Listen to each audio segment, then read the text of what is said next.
At this time, we would like to call everyone that's outside in the foyer to please make your way into the sanctuary. If you are not part of the procession with the family that's going to be following the casket, then we ask you kindly at this time to please take a seat as we are preparing to bring in Uncle's body, and then we will start our service. Thank you.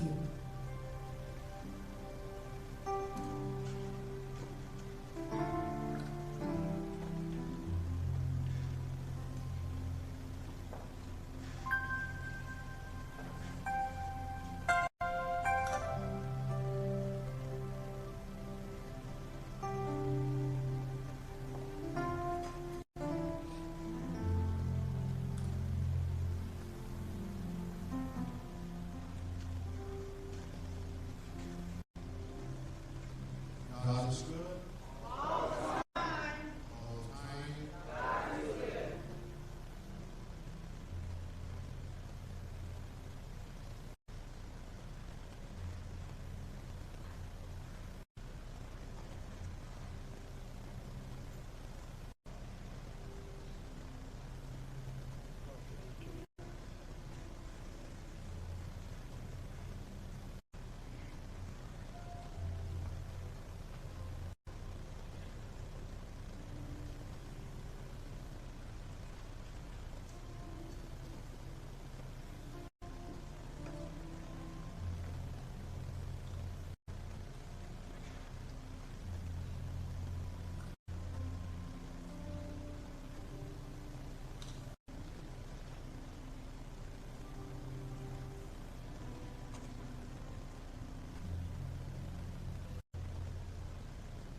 Testing.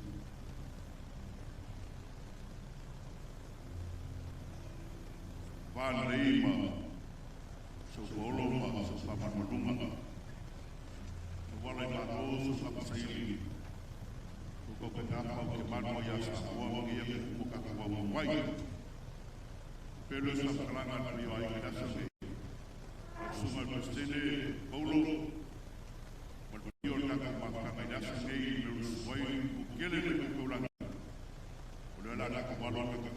so I welcome Susan Stelle, but you're the man who gave was Odella Mike Sa, Susan Peninga, Marlo, Mangamano, Yakuria, Gay Kayao, Gay was Yakamanga, Payaway, Usayaka, so, let us.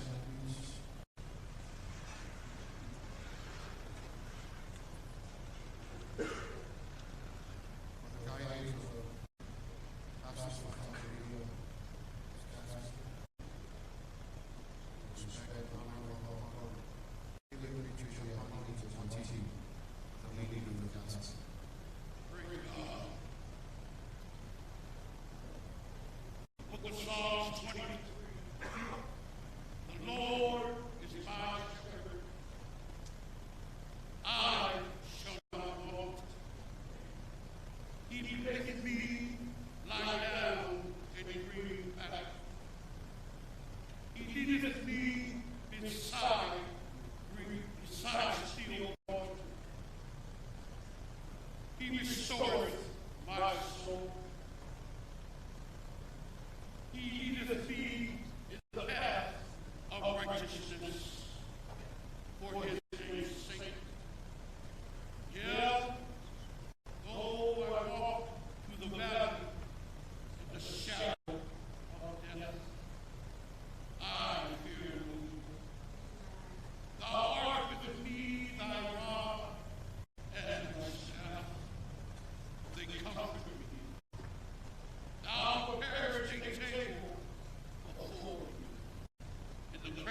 Cecilia Church.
whamu watu lona swafa.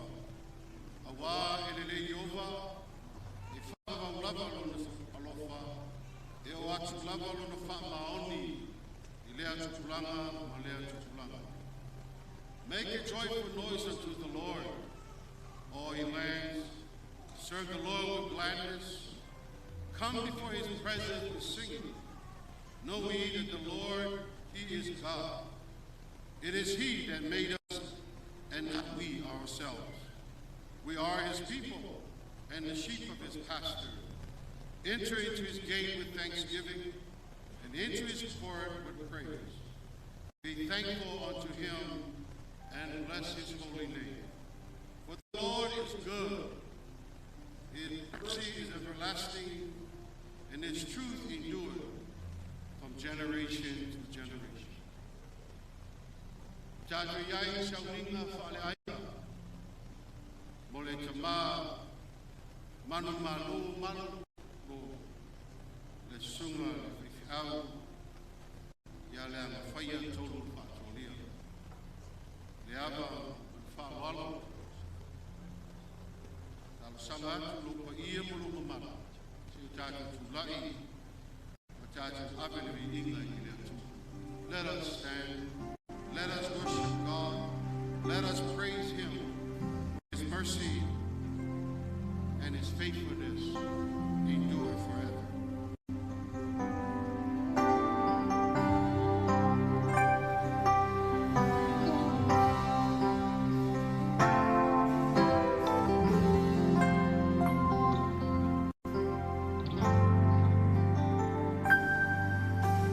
Salam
mātou te talo ele nei e fiafi te mā.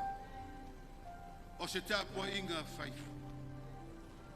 Au noa ma le anganga pa iyo la wafio e whaatasi mai. Whaamalosi mai, o whaamawhana mai.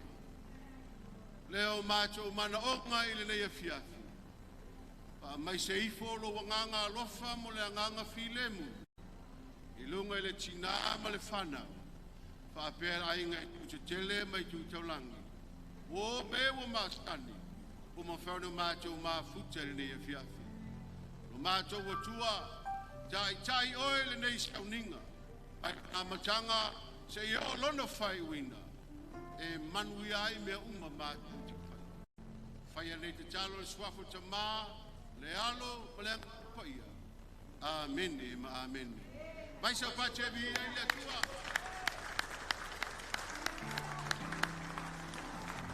Let us sing some praise and worship song today to glorify God and to magnify His holiness.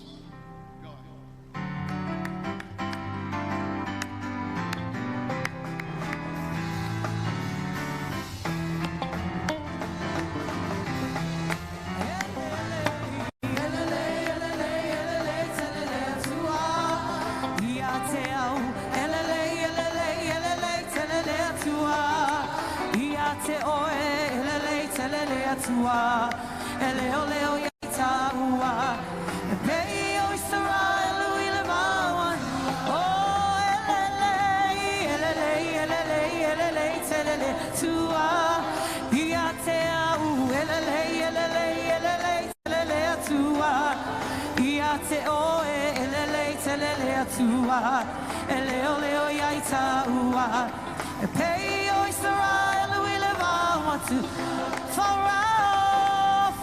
To my Lord, Imato, Eosi, le taulang, le tua, ilevao, Eleai, o Salamo, e Musulavo, Farao, Apa, se faiva, vengailes, Famaoni,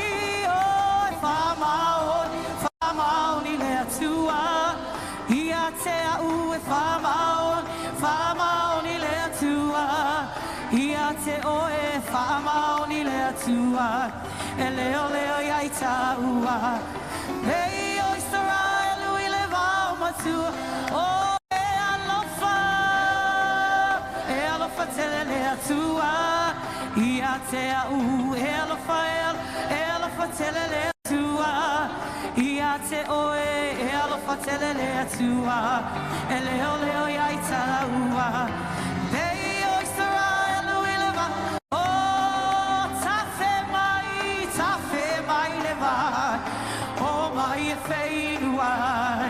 Levai manino leola, Yesu e faola, so tafe mai levai, oh mai e feinuai, levai manino leola, Yesu e faola, eleai se tau, eve fuai o e mau, tu mau le fia. Levalau ia Italia, levalau ia Esau, levalau, oh tafe mai levai, oh mai feinua, levai manino oleola, Yesu e faola, oh eleai se tau. Fuai oe mau, tu mau ile fia, levalau ia Italia, levalau ia Esau, levala toi festa mai ai, ele ai se tau,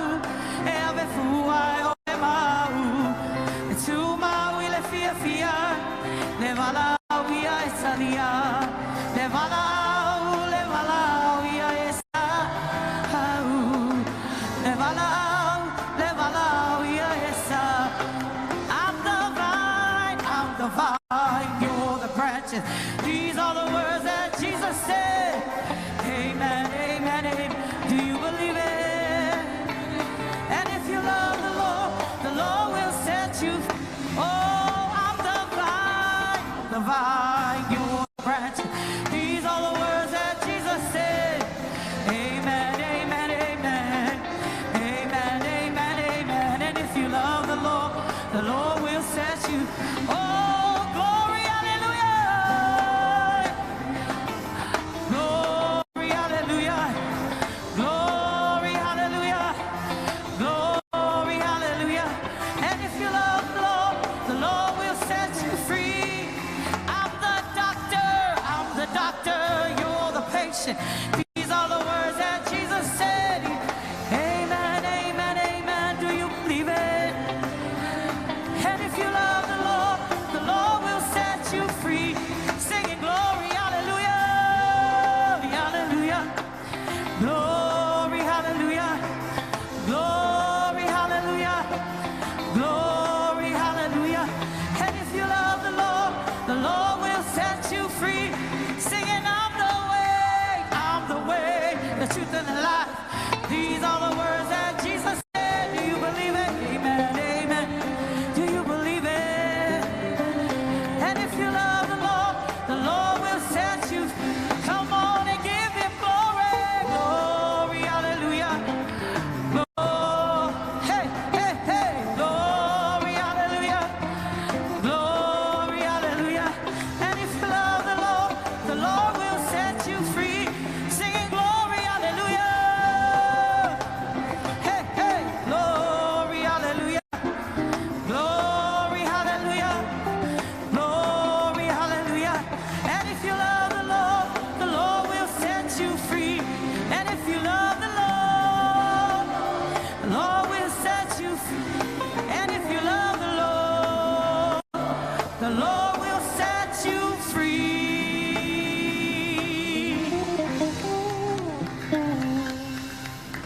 Hallelujah.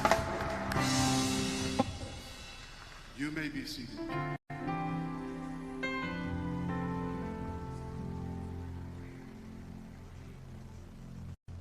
Reading of the scripture from the New Testament, and followed by our prayer prepared by Pastor Junior Sound after the reading of scripture from the New Testament.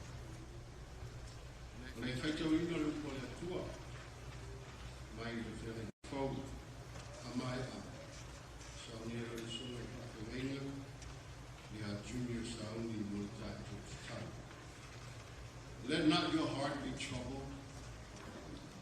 Ye believe in God, believe also in me. In my Father's house are many mansions. If it were not so, I would have told you, I will go to prepare a place for you.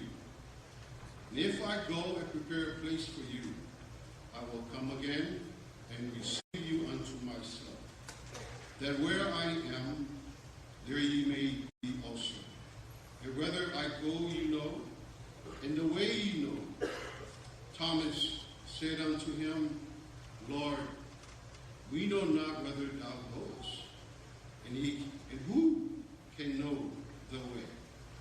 And Jesus said unto him, Thomas, I am the way, the truth, and the life. And no man cometh unto the Father but by me. Awalea to vale o to loto, I o to fatua tua I lea tua. I fatua tua mai fo'i I aja. E tele me no fuai le maoto lo tama. Ana le ai, o wo fai atu I atu o to. O te alu sa unu se me no fuai o to. A fai fo'i o te alu sa unu se me no fuai o to. O te toi sa, o te talia fo'i o to. Ia whātasi mau, nei iai o tau le mea e iai a. O tau I loa le mea o te aru I a. O tau I loa fo'i le a. O whamai toma I a te ia. Lea ni ie, mātou te le loa le mea te moliwa tu ai. Mātou te mawhai e whape whea o nei loa Lea.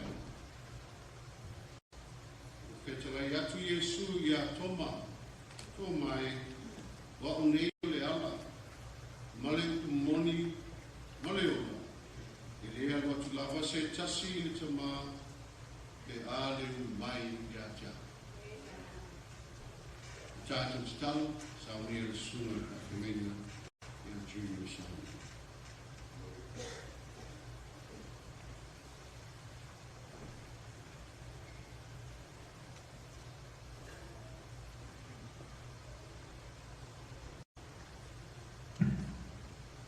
Let us pray. Father, we come humbly before you tonight. Lord, we thank you for who you are, Lord God. We thank you that you're the soon and coming King. You're the one and only true God.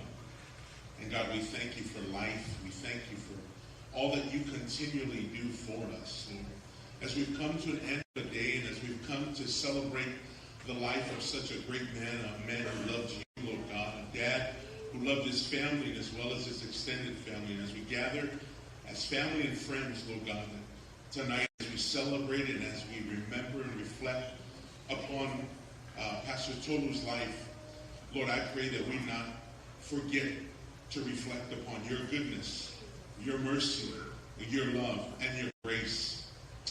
I pray that tonight, Lord, for the family, as they walk through this valley of the shadow of death and they walk through this valley of grief, Lord, we know and we believe and declare and decree today that they will not walk alone, but they will walk with you, Lord God. And so we pray that tonight your peace would fill this house from the left to the right, from the back to the front. That, Lord, as we sing and as we rejoice, but more importantly, as we get to hear the life-changing, everlasting Word of God, may our lives be changed. May our hearts be changed tonight. And I pray that today, when it's all said and done, that we would remember the importance of life, never to take each other for granted, Lord. So, Holy Spirit, come into this place. Make this room your room. Touch each and every person that is here today. Let no man, no woman, no child, under the sound of my voice, vacate this property without encountering you, Lord God.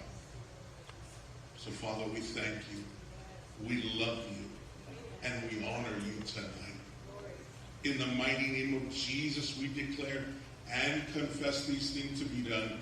And all who believe shall say, Amen.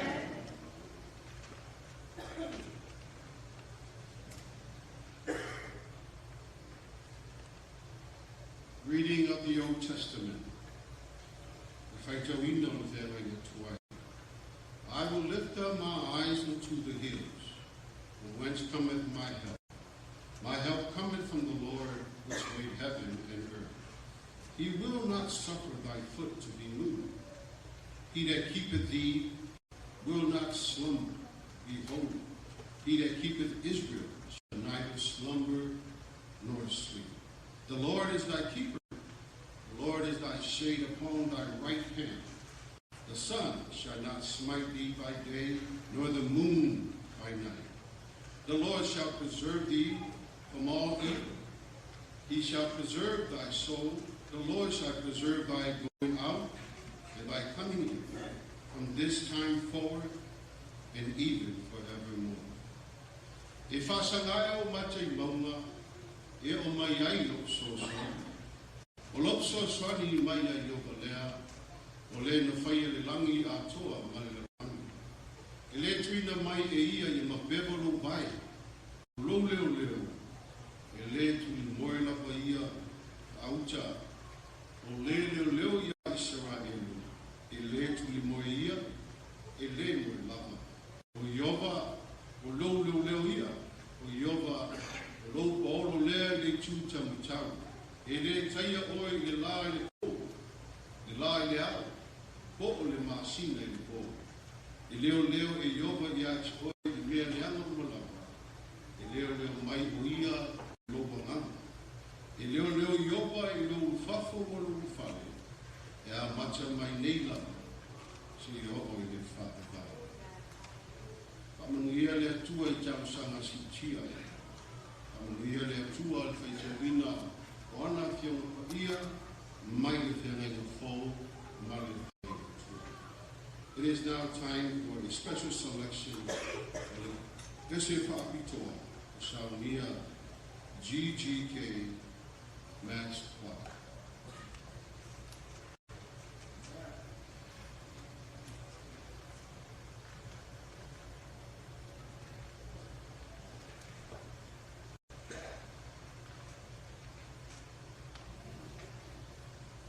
I would like to call our musicians, please make their way up to the stage. As soon as our music is playing and wherever you are seated, if you are part of our GGK Mass Choir, please make your way up here, find a space and set up. We want to get going as soon as possible, please, so that we don't hold up our program this evening. Again, if you belong to the GGK Mass Choir, please make your way up here. Sopranos right here, altos right here, and tenors in the middle. All right.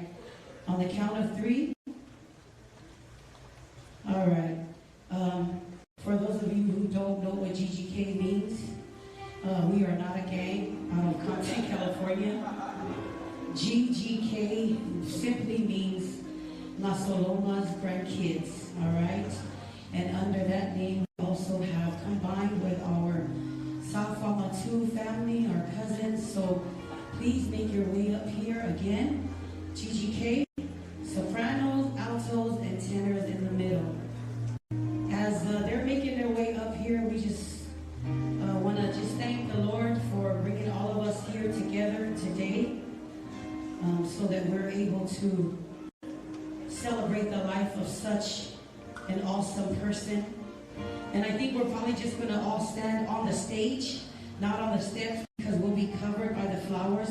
So let's just all stand on the stage so that our voices can project and everybody can see our beautiful family. All right? All right, we're still making our way up here. But tonight we have one special number. The medleys and the songs that we've chosen to sing for Uncle's funeral. It's a lot of old school songs because he is an old school person. He loves old school music. So we're going to sing this song, and if you know it, sing along with us today, all right? Yeah. So I would fit it. Come on, let's go. All right, come to the front, tenors. All right. Okay, we're going to turn it over to our choir director, and may you all be blessed in the name of Jesus. Amen.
think he's the favorite.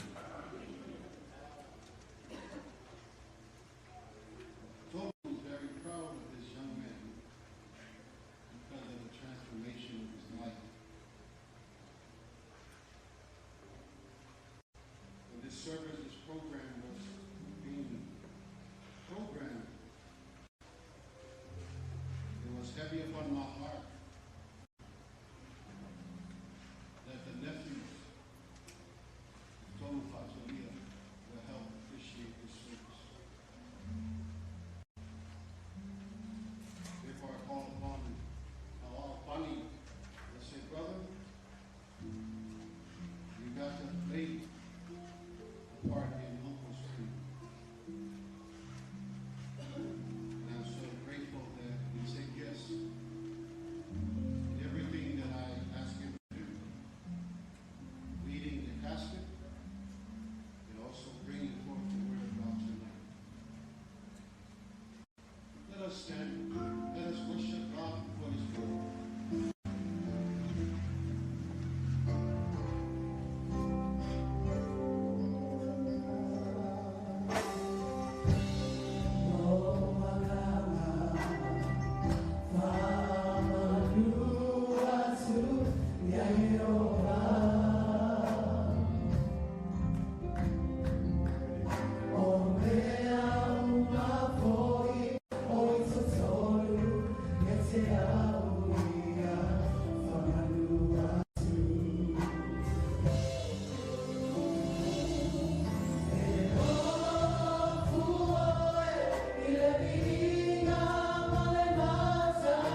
Jesus, thank you so much that opportunity comes to me, Father God.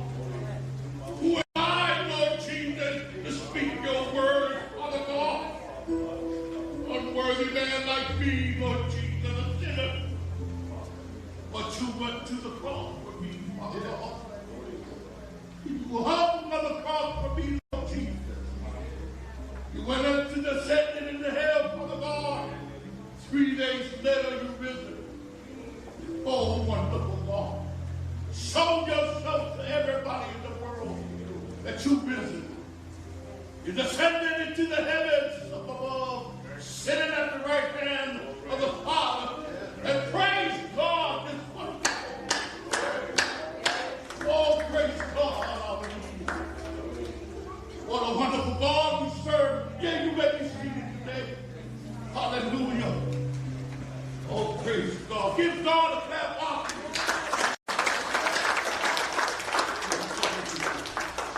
So many good and beautiful voices from our family, our loved ones.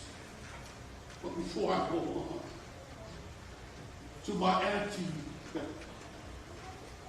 the children and their children's children, may God bless you with comfort. My utmost condolence to you and your family, auntie. Bless your hearts today. Hallelujah. Our families who have come a far way, those who have driven near, and those who have flew in the air and landed safe. I too want to thank you for coming this day to celebrate of a good man who lays here in peace. Hallelujah. He is a good man with many hats, a good husband, a good father-in-law, a good uncle, hallelujah, to his brother's children, his siblings. What a great man you have here. Bless your holiness, Father God, for you on another soul. I want to thank God for this evening service, our family. No, it wasn't easy. We all came here to mourn, to grieve. And everything we share one like we shed tears for this great man that lays here in peace. But before I go on with the word, let us pray. Lord Jesus, this wonderful day, I humbly come before you. I ask of you, please, if you can use me today. Please use me. Touch my heart and my feet. Take my hands. Speak through me, Lord Jesus. If you can use me today, please use me.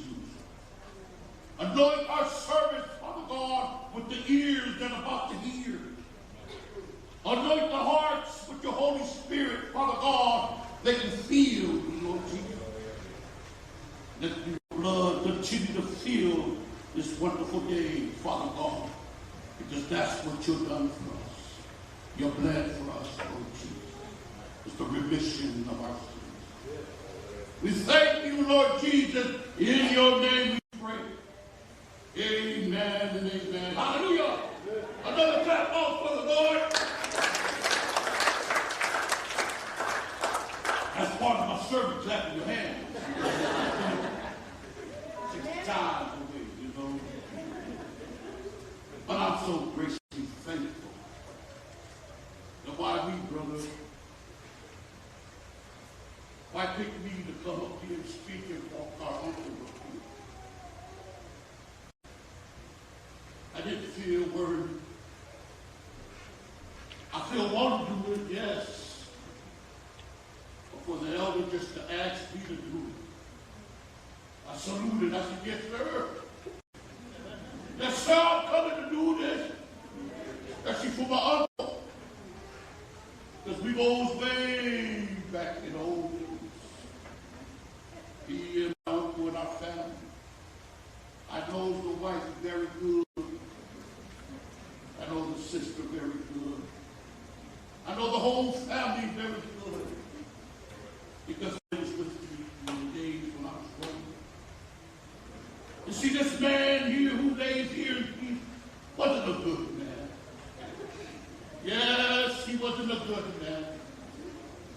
talk, we speak, we bump each other as a family. Yeah, remember this, remember that. This man wasn't.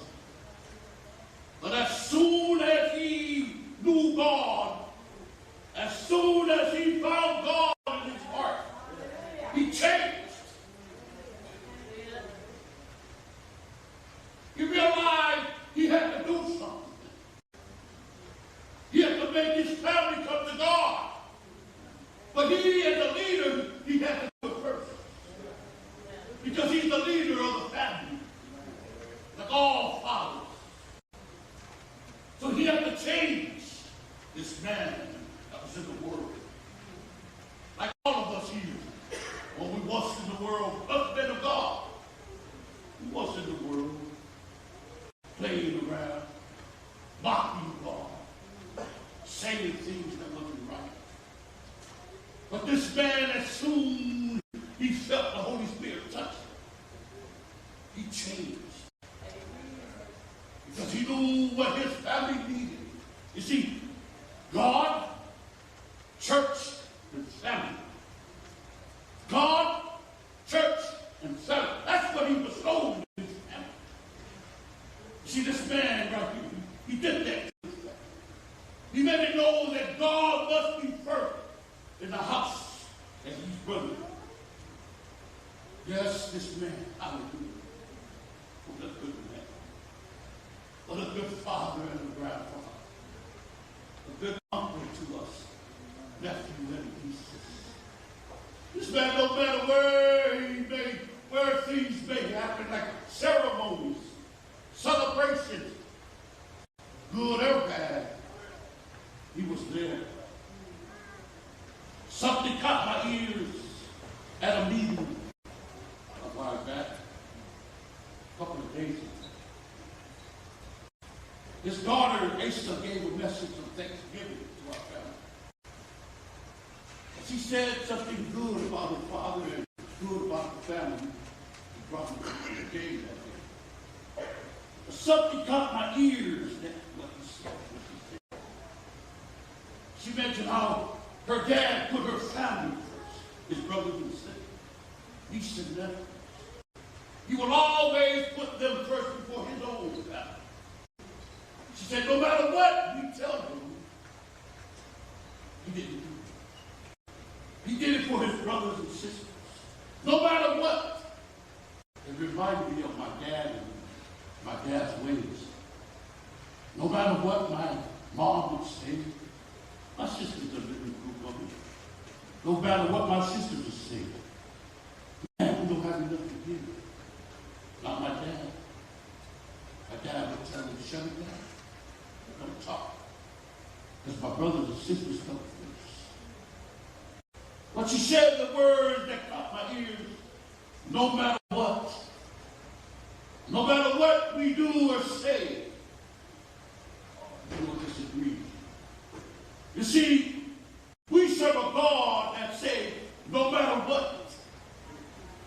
what situation you may be in today, tomorrow, no matter what you do in life, no matter how you live your life, fornicate, walk in the streets, or whatever it is that's against what God loves.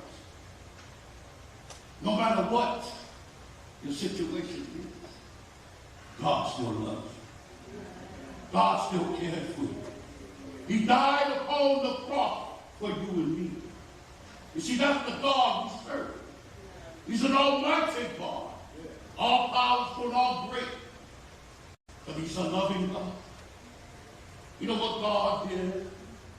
Something humiliating. He brought it to his disciples. It said after supper he got up. Jesus got up, part from his robe, he tied it around his waist, and kneeled. Our God, our mighty God, kneeled and washed the feet of his disciples. What an amazing God we serve.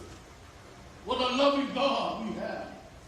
No matter what we do, God is in the midst of our goodness, of our trials, of our tribulations. He is our God, which art in heaven. Oh, hallelujah. You know something? When I was growing up, at night I would hear him say that whoever wants to fight, come fight. Sometimes his brothers and sisters were trying to come take him back here. But he would tell them, whoever wants to fight, come fight us. He ran in the family. But that doesn't make us super bad. Well, nobody like that in the world. But now we're somebody. We're men of God. We know God. We love God. You see, once we was in the world, we try to be something, but we're not. But now we have grown, mature, with something with God. Oh, thank you, Lord Jesus. Thank you for looking upon me as a good man. Even though I'm not worthy, Lord Jesus, but you love me. Thank you so much.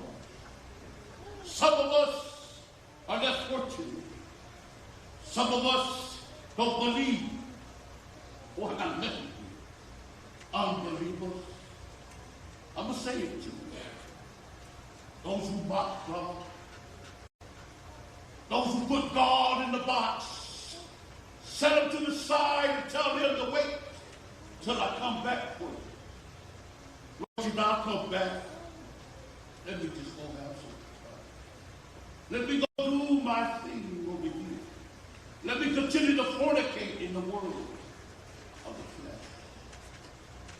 Oh, family. Loved ones, those who have come. He's a witness. He's a man that fought a good fight. And now he gets to claim that crown of victory. You see, this man fought a battle. And every day he worked with God. Every day he represents God. Every day he teaches the gospel. He fought a battle.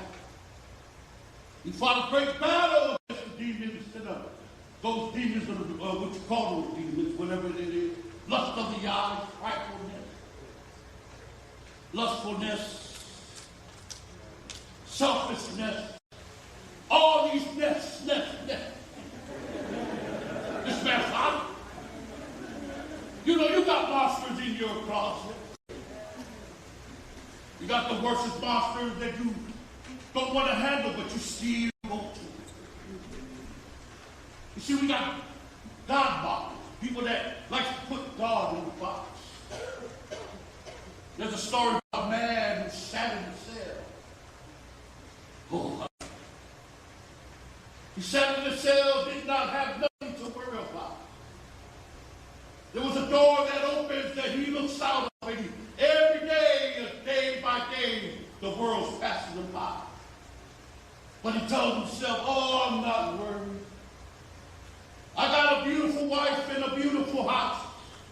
I got beautiful children, 2 cars, and a swimming pool. I got a wonderful job. I even got back. I got family insurance with Prime America. Yes. I got a Prime America. I got need insurance for my wife and my brother. But this man that sat in the cell looking out to the world, just passing them by, telling God, hold up, God, I got something to do. I got something else before me. I'll change my life in 2 weeks. He said, oh, I'm not worried. I'll change my life in a month. Oh, no, God, hold up, God. I got one more thing to do. I'll change my life next year. And I'll say it as a New Year's resolution. I'll give it to you, God. I'll claim it as a New Year's resolution. I'll change my life to you, Lord Jesus. Just waiting in this box. But as he continued to watch that door that's looking out into the world, the door started to close. Oh, the door started to close, folks. And that door, it makes a creepy, screechy kind of noise. noise when at a scary movie you see the door makes that scary noise. It's closed. You're sitting there still watching as the door closes. And as the noise of the screeching door continues to get louder and louder, you see that noise? It's the voices that somebody's telling them, change your life back to God. Give your life back to God. But he refuses.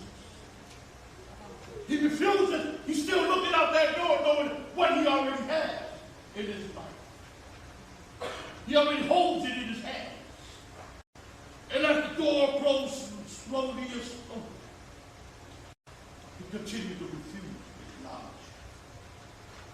You see, family and friends and loved ones, I'm going to tell you something. When that door closes, there's going to be only 2 words on that door, and the only person that can see those 2 words is the one sitting in there waiting to change his life, refusing. And when that door shuts on you, unbelievers, God mockers, those who don't want to change your life back to God, backsliders, those who say they believe in God but continue to do wrong, continue to walk that walk and talk that talk in the world. Yeah, I'm speaking to you. If you're one of those unbelievers, God mockers, I'm going to let you know the 2 words. When that door closes, the 2 words going to say, too late. Too late. Death ain't got a voice. Death cannot repent. Death don't have a sound. It doesn't have movement. Death can't call Jesus no more. Oh, Jesus. Oh, no. Lord, the door's closed. Read the 2 words. Too late. Too late, family, friends, loved ones who have come today paying tribute to my uncle. He did the right thing. He changed his life. What he leaves behind is a legacy to his family, his wife, his children. Did you know he's leaving behind a legacy? He has stolen in his kid's life that God is first. Church and this family. God, church, and family. Thank you, Holy Spirit. Thank you so much. Hallelujah. How wonderful God is. You see, the Lord is your shepherd, uncle. You shall not fear. He will lead you beside still water and bury you in green pastures. Hallelujah. Praise God this wonderful morning. This afternoon, I mean. Because God is in the midst of our needs. You know, you may mourn, you may grieve, because it's a good man. This man named here, he's a good, loving man. A good father, good pastor, good man of God. See, he gets to say those famous words that Paul said. I fought a good fight, and now the lays before me. All you men of God here, all you men of God, once you stand strong for God, and when that time comes, you get to say what he said. I fought a good fight, but what lays before me, hallelujah, is the crown of victory. Crown me, Jesus.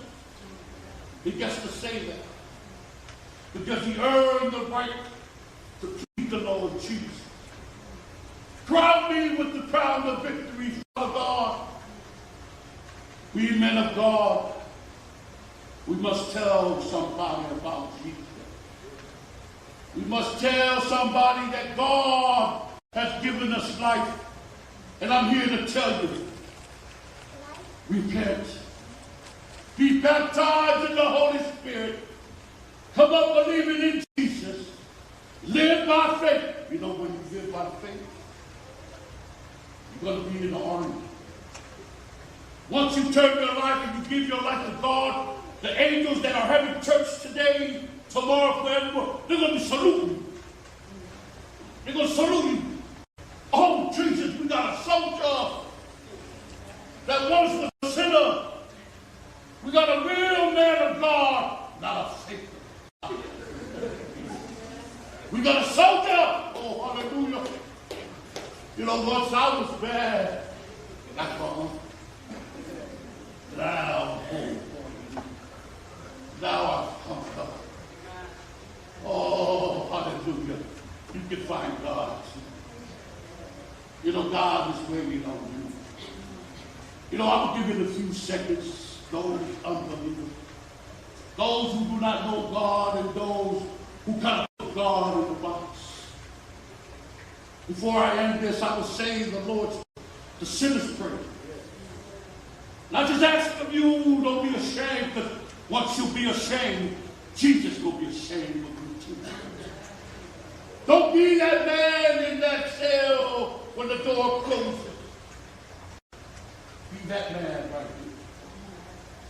This man that lays here in peace, this God-fearing man, I fear God. This loving man of God, it's a good man. Bless your journey, uncle. God bless your journey, hallelujah. I just want to read a scripture, just to magnify my sharing today. It's found in the books of Psalms. We all know it, those who were locked up, those who were stranded. This is what our God is. He that dwelleth in the secret place of the Most High shall abide under the shadow of the Almighty. I will say of the Lord, He is my refuge and my fortress. My God, hallelujah, Him will I trust. Surely He shall deliver thee from the snare of the fowler, and from the noisome men. I used to class. Noisome pestilence. He shall cover thee with His feathers. Oh, hallelujah. And under His wing shalt thou trust.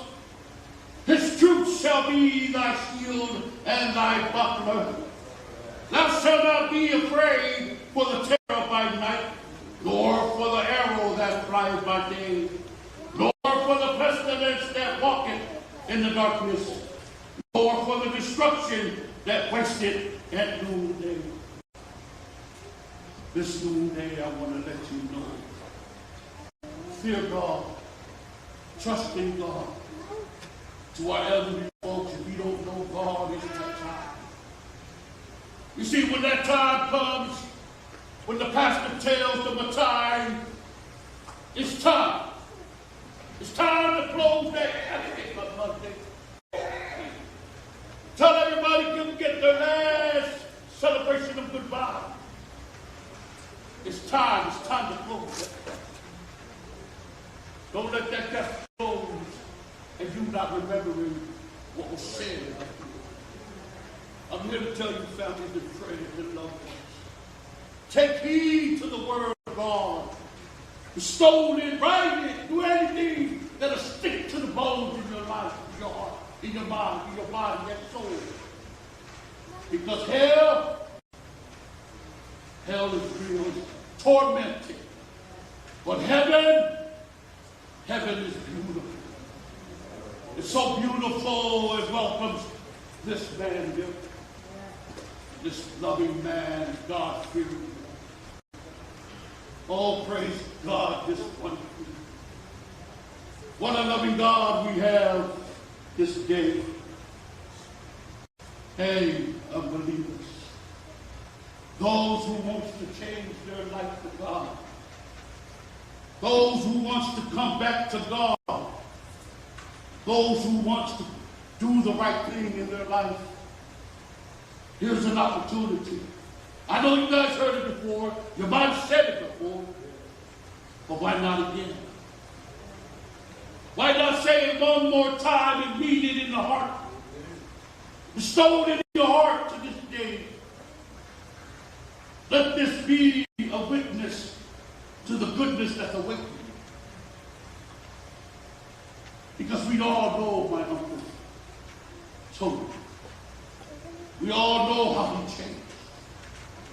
What a good man. Hallelujah. So those out there, those that need this prayer in their life, those who think that, yeah, I believe in God, I love God, I still go to church, I tithe, I do everything for God in the church, but I still want to fornicate, I still want to go play bingo, I still want to go to Vegas and gamble, I might hit a jackpot. When that door closes, remember what I said to you. Remember Jesus at the cross. Remember. So those, you don't have to stand up. You don't have to show nobody who you are. You don't have to come up here. All I ask of you, just repeat it after me. And after I say the Lord's Prayer, I'm going to ask them, I'm going to finish it off with the prayer.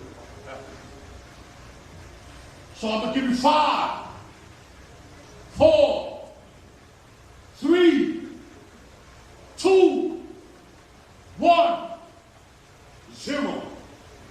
If you want to change your life to God, please repeat after me. Dear Jesus, come into my life. Touch me with the Holy Spirit. Forgive me for all my sins. And write my name in the book of life. In Jesus' name. Amen and amen. Glory be to God. Get off the floor. I'm going to tell you something. 10,000 upon 10,000 upon 10,000 legions of angels that worship God. They're going to be praising Him. They're going to be saluting. They're going to be rejoicing. Because you have changed your life to God. They're going to say, welcome, soldier. Oh, hallelujah.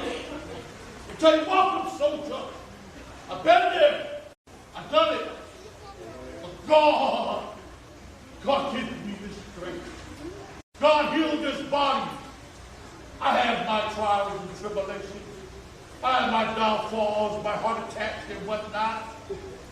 But God Almighty, right, Pastor? God Almighty lifts me up. Gave me the strength I needed. Hallelujah. And write my name on the book of life too, Lord Jesus. Don't forget about me. Oh, glory be to God. Let us pray. Our Father, which art in heaven. Oh, hallowed be thy name. Thy kingdom come, thy will be done. Here on earth as it is in the heaven. Lord Jesus, give us this day our daily bread. And forgive us our debts as we forgive our debtors. Oh, lead us not into temptation, but deliver us from all evil. We believe thine is the kingdom and the power and the glory forever and ever and ever. In Jesus' loving name. Amen and amen. Hallelujah. Do you believe? Glory be to God. Hallelujah. Praise God.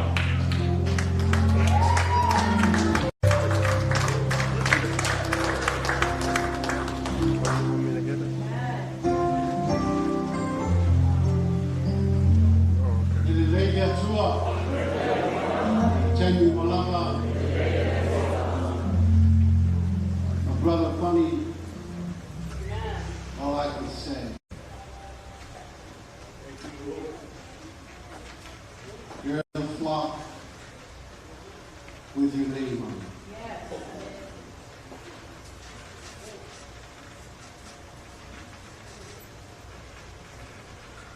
You're as a flock with your name on it. Continue to serve Him. Continue to love Him. Thank you for the word of God. Ai sa pace tu e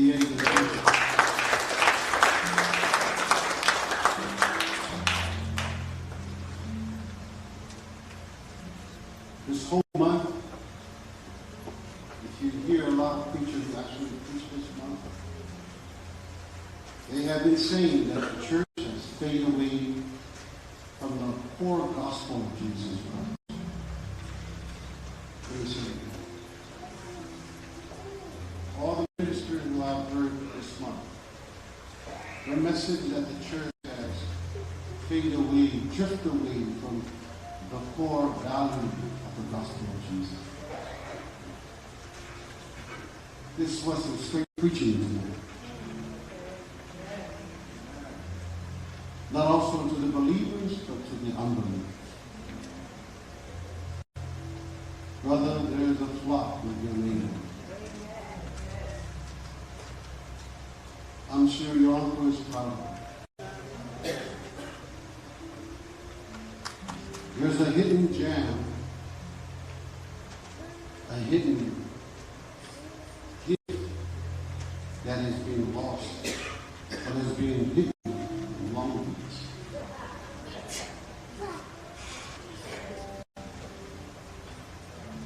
But God has His timing.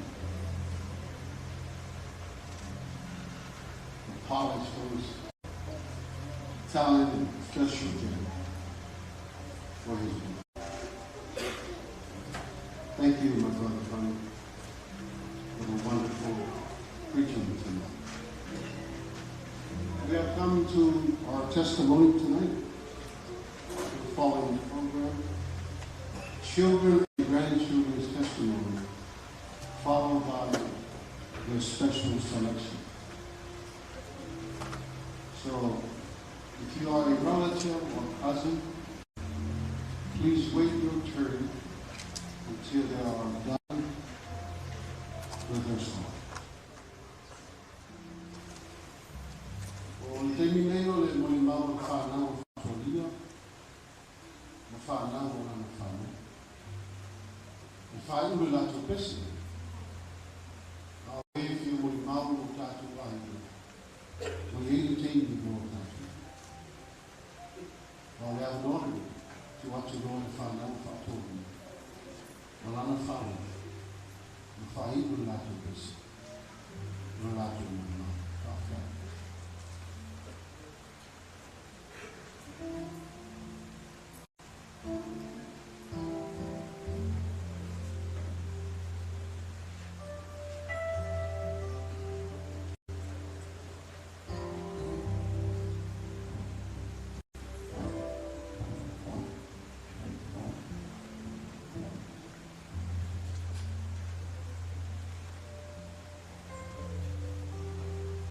God is good. God is good. And all the time. Amen. Once being faile tua, o faile tātou whaatasi mai uma le nea whiaki. I'd like to thank each and every one of you guys for being here to help celebrate our Father. We're going to do it right now. I'll be the first. I need y'all to hurry up. As soon as I'm done, as a matter of fact, I'll call Yancy and Tama. We're still single. So we'll start it off.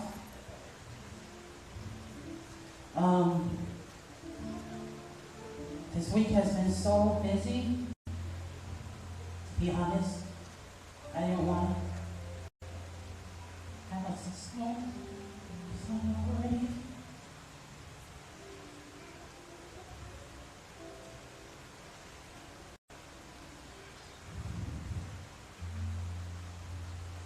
My dad's very missing in our house.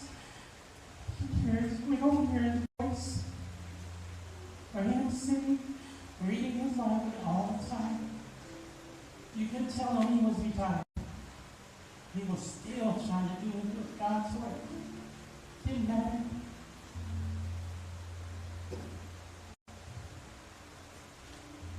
My dad, I think he was the first mover in USA before Uber came out, because 35 years ago I started my job at the county. He was so proud. He swore it was just the biggest job ever. But for him, for me, and I didn't drive at the the time, that was my Uber every day, every morning. My dad gets up. He takes me to work. And still to this day, I still don't drive myself to work. I just remember he has to stop driving. So, my Uber right here. But just him getting up, he was so proud. He took me to work every day. He was never really picking me up from work. He don't like when I'm waiting. He said, I don't like you waiting because you don't never know what happens. That's why I'm here about 15, 20 minutes before.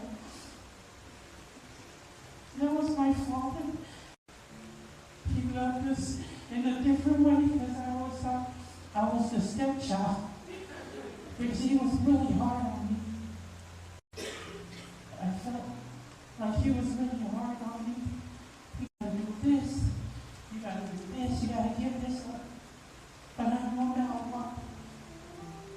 He was just perfect me. Because now that my brother Fire's gone, they left me to be the oldest.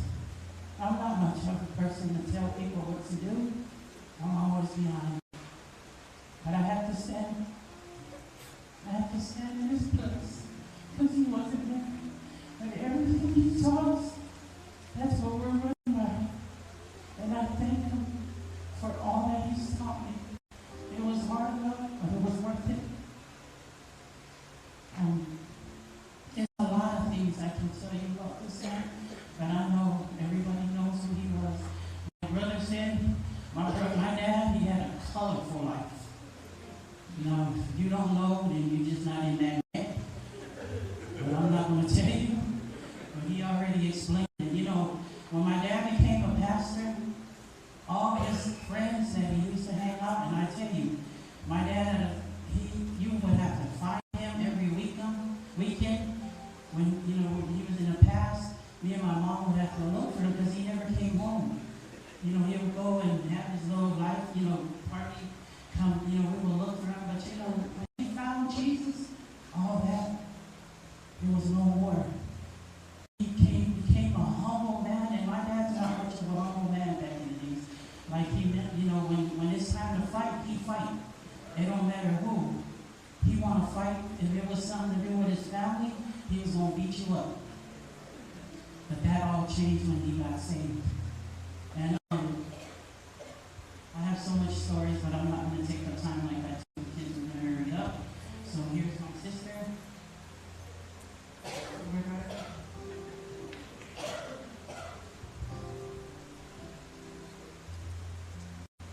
God is good. All the time. First of all, I want to thank everyone for coming out tonight to see me, to help us celebrate the life of our Father. I told them from the beginning, I'm going to write one speech and she sings it. Because I can. I might say something I'm not supposed to say. I have a bad mouth.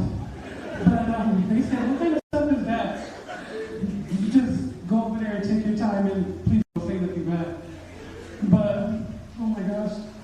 Sorry, pastors in the back here, if I take an hour, but it's so much to tell about my dad. If y'all see me cry, it's because I miss my father, but he deserves to rest. Growing up with my dad, he was a mean Samoan old father. He's old school. He was so old school. I think out of all his kids, I got all the beatings. But it's okay because all the beatings made me who I am today. His belly. My daddy, I'm his belly. I'm pretty sure everybody knows that. What is it? You know, I'm going to miss my dad because I had to stop working to be their caregiver, him and my mom. Almost 10 years of dialysis. I'm pretty sure everybody sees my post on Facebook. It's hospital, doctor's appointments, dialysis. I don't have nothing to do anymore. I miss my father. I miss hearing him at home. And me and my dad, we always don't ever guess why we argue. It's always church. My dad, like my sister said, when he changed his life, his ways, there was no turning back for him. It was God. It was God, Jesus, the church, then it's GGK, and then my poor mama, and us, and the grandkids. But we all knew that as his kids. But just to let GGK know that my beautiful mother, the Saint Sabai, was the best thing that ever happened to Yaakov. She took care of that man, and my mama, exactly. But I was going back to what I was saying about my dad changing. And when my dad went to Asafiku, I think me and Isa were the last ones to join him, the 7th day. Yancy was the first one to go join with his parents. And my dad, he told us, say, oh, we're no. And Isa was like, no, we're still here in Compton. So my dad, all he did was pray. And I was like, and next thing you know, he invited us to one of their missions, I think in 98. And me and sister right here went to the mission, and we ended up getting baptized. And from then on, the 20-something years that my dad was a pastor for Asafiku, I'm telling you, my heart hurts for my dad. I mean, like I said, I miss him so much, but just knowing everything that he went through the 20-something years at Asafiku Church, my dad, he never did no tree trimming with his family.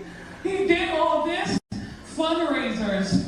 I mean, just everything that he can possibly do. Jan's Falusi, his famous Falusi. I mean, barbecue places, just to have the church going. That was the type of man my dad was, 20-something years. And then, I'm pretty sure everybody's like, what is he doing back on this side of Compton? Well, let me tell you, because I'm the only one that my daddy tells the secret to. Well, these last 3 months, 3.5 months that my dad was in the hospital, he came here back to Compton, and like ever, he went with you guys the grand of that.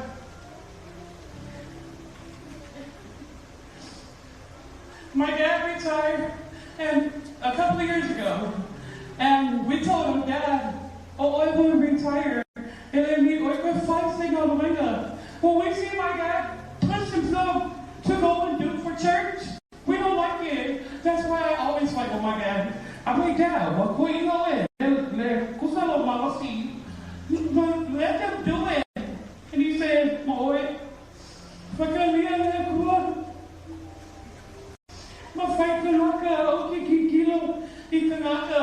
look straight to God. I hear all those right now. That's what makes me miss my dad. My dad was so humble. I'm always, Dad, but yeah. I say, why you do it?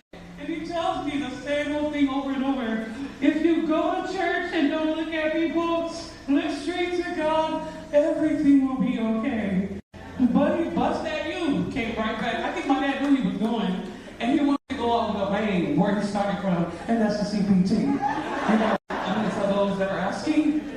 But I'm going to tell this story real fast. I know I'm taking up all the time. 3, in like almost 4 months, we all went back here to Compton.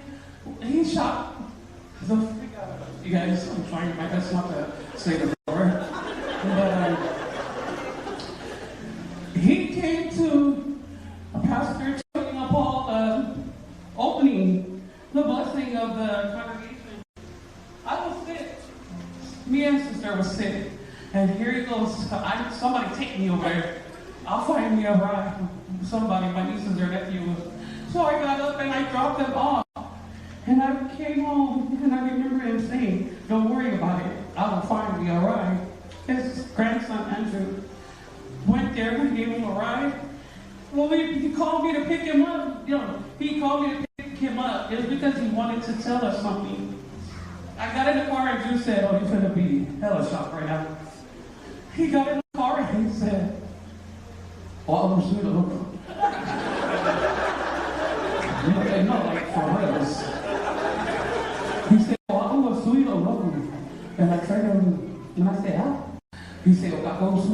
ako, kuyo, I come to. I mean, like, we were all like, huh? And I told her, please. You say that next week and you'll go right back to the Austin church. But Lord, we did it. We never looked at each other. And she said, well, I don't know. I said, sister, I'm following my daddy. Whatever makes him and mom happy, I'm going to support them. And I know why my daddy left. My dad was heartbroken. Heartbroken. After 20-something years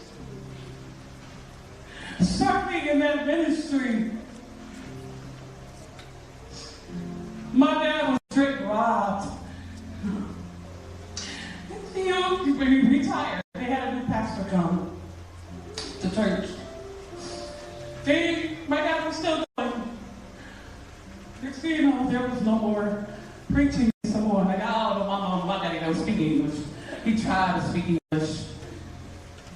They didn't understand. It wasn't benefiting even my mom. You know, it was all English.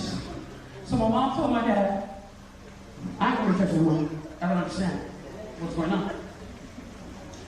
My dad was still going, so I'm the one dropping him off. Took him and that's it, every Sabbath. But my dad, like I said, he wasn't supposed to go already. He was heartbroken. I think he was so heartbroken that he got sick. And that's all it took was 3.5 months. He was trying to prep us, his kids.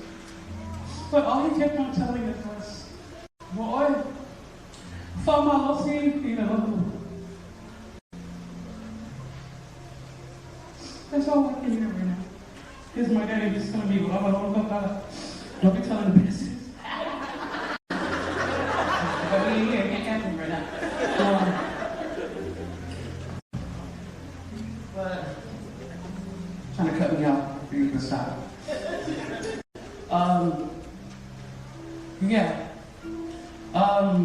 My dad, I think, he got sick right after. He didn't tell everybody. He knew already. Because when my mom stayed home, we were in there. It was him. But my dad's whole thing is he can't go to church and see his whole family is not in church. When they got shifted to Sacramento to be the pastors up there, none of us was going to church. He told them, let me hear that guy. How is it that I can try to go save some souls out here in Sacramento and all my kids are lost and they're not in church? So what happened was they shifted him back here and became the pastor and got all of us going to church again. But my dad, he's such a loving man. He loved his family. And when I say that, I mean it. Just like my sister said, there's times he'd be like, really? You put us like way back there? And you want to have your family, whatever they say goes? And then, but I don't know what this is telling me, wow. But Dad, I love you. Thank you so much for loving me. I don't even have any guilt or feeling, I regret taking care of my father. I gave it all. I gave him my all, I swear to God. And my dad knows that.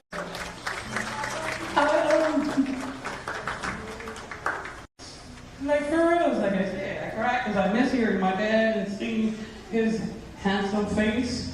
But on the taking care of him, we good. And I thank my dad for all the blessings. That last week that he was able to come home before he passed, it was me and Brother Yancey, caring for him that whole week, if he was in the hospital. It was eating my dad up to see us. For any couple, I know he preferred his boo, but she's sick too, so I had to tell Dad, Mom, am I for you? So you have to let me do it. He said, okay. But every day, that week, I swear, every day, from Maria,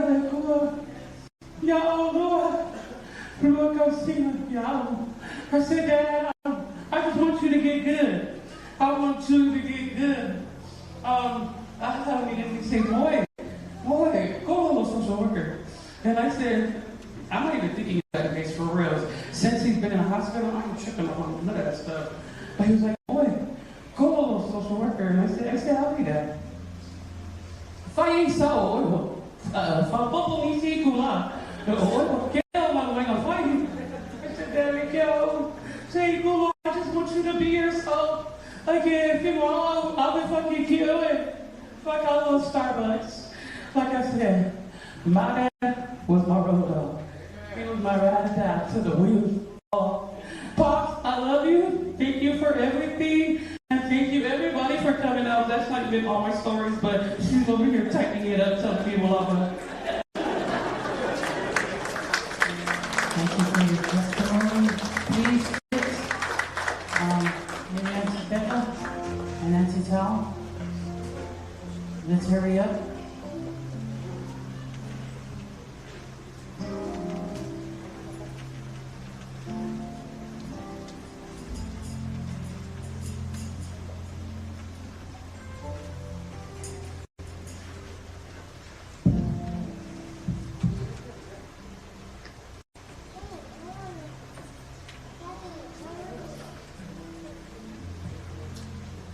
Everybody say praise the Lord. Praise the Lord.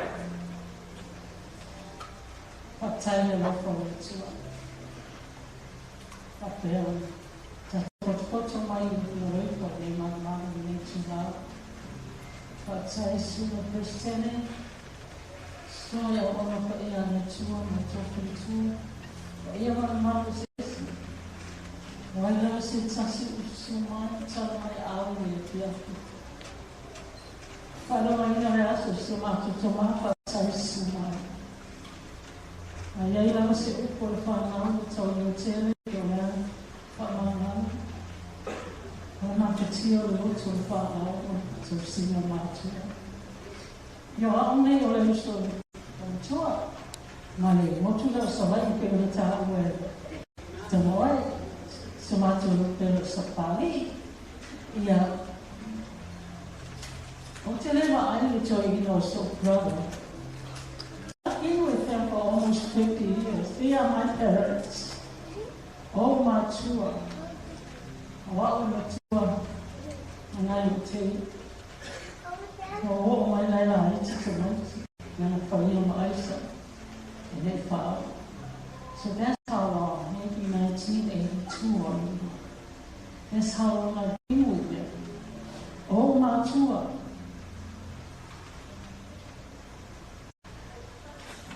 Now, what am I? Can I have 1 or 2 hours? Because I have so many to say about him. I don't know his story, the good, the bad, or the ugly. Because this man was, the first time I came, like funny, yeah, I saw that. Setato Yula Park Village, Compton. And Nasa Matu Moram and Norfolk. Yeah. Don't say you'll cut the time, no. This is the only time you can say anything that you know about him.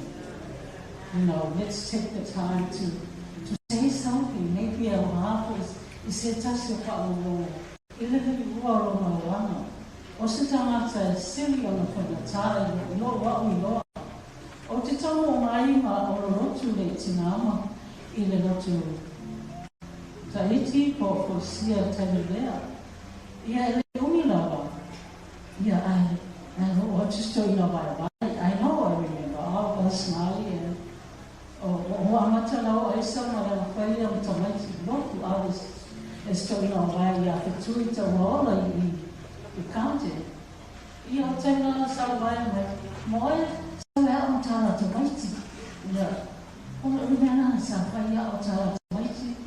Ia hotu mato ina lotu I seusta. Ia wa ina tu numero tu mato maiti. No, whai mai mea tau roto o su vai pese. I think o taina a tana mua. le sau le lotu, whalongo le upo, le whionga le tua. A taimi nā i le park village, a whainga waina le tamaa, lau loa. Pe mana wale tamaa pe, taha wale, por whaina lai pe taha wale, mauma le iho wale whana. Yeah. Or it's not, that's how much they love each other. Or that's one way into mine. And then I find out I see also. And go for love by Fatali. Fatali says, how far the veil in the eye. You know, I will to my father. Fatali, come side, Father, what time my father? It's all about village. And I will know that's here. Fatoria. Una wano I lava de whapena. Mato hosto ina vai, mata mai tu lotu. O tele o isir sa. Tate vai mai ulu watu te i ora bi, lava lai whaisi na ora. So that's how it was. No, leo rama tuwai na ora mai e te mata. A pita i lotu whalongo, na whalongo le whiuma le tua wa ai u whanau. Na suia ai. Papa tiso ina o ia. I don't really remember being about Tiso, but Tasia Malona Tina Masoloma. I think that's the same time. Ona natalo te mana tua mai mai. Papa Tiso ina suma ya tu te mo na patai. Hamai ar polo na Papa Tiso ai. Na ngalo ya ia na tuala na mona ia no ni skarets. Leto na mona ia no ni skarets. E ole aha o le te tama ia. I know that. O le tani la Papa Tiso masuia. Wa le te fo o le whaile o nā. Wa le te wha o lima na le sikareti na tonu. O suia e le atua le o lama. E le whapiana na marosi. Le o lama o tamata to. Ia le tani wa vai mua na mato karesia o mastua. Ia pituri ia mato council. Mato mastua ino vai. Mastua ino limo toa. Le tani lea. Nai, all of us, the more mato to your central, now mato to night. For so counter mato, a fire mato rotu, yeah, or so no why, yeah, my ear and a lama mahosi, I think I'm not. Say no, or mato central. Yeah, I know a lot for Sally or not when they made a temple of salvation. So that was a blessing. Not telling you, mato mato. Osta mata lango marosi do noso, vai. Ia mai se whanau a toa mai mato una lava. O ka wash, o whaame ai whatau e suene ka. Osta mata marosi. Nua marosi e tūta wtawhalo noso e ka te ao. Ane ngata ia lai tō whawhina, te wina ma whanau una. A whai rei mai mare te ao, na hahina a toa. Maura mato te telo salvation, mato mai. Ia, maura na whia wao, si, e leo stamata whapea mea, e ata mai ma au e whanau ianga le atua, so e le tuspa ia, te whai atu. Ina mato whale lana na mea mato nofa i leo, o lona kotu lea lo kotu e tamaiti. E pei lava lena ua whato o lia le mato, e stono na mato whale, a whai tau tuspa ia e lana uma mato na tusi le whai tau. A whaina na aunga mati loa uma rana na matua lena la mai. A anu whai le lotu, e anu ai le lotu o mato umora na aunga. E la aunga rana e te wha romo atu lena aunga mai toro o lotu. E ino ole e soma sa maa o mga atu. Se tamata sua sua i le loa le atua. Kuna le upo, ole nana le atua whakatawa e te oe le aunga. E whapena atu ina ne. Ia, e whaomi, e maria isi tani. Ai ono na loto. E loro me e tau na whai. E le mawhai na tu o wano. So, au i mato iai counting. O mawaro na toki. Te ina te akona. Ia usto ina la vai na sa ina alu sa moi kono le fukasko. Ia otu no ere no tu ia whatoria ma na suna ia manu to esi. Ia, o lai tua e sa rosto i no vai. Ai masana sasi atu ena i ona tausonga i o humoa ia ma sato mai ia i tala i tulei motu o spiritu. Ia whai ama mea siasiai. O mea rana tupu whaumila tala. O lai sa moasto i na vai le fono o fukasto. A le wala unga sapati tono mato pasa. Wala unga ai e leo se mea pefia poto. A roi loa. Watani tonu loa uia sapati. Lona manatu. Mamai tu si ai lole mea e sao e te reto ia. Ole na sao. So, to me, o lona manatu tau te mata sapati. Yeah. Well, I'm not saying to one much of course. Yeah, the misa here to go to Chelsea. Yeah, to Ina. I know I am fine. Let Paul Lavaya. It's a from Laya on her south. Tell the mail of Tom Laya. Yeah, they only know I found my last to Ina.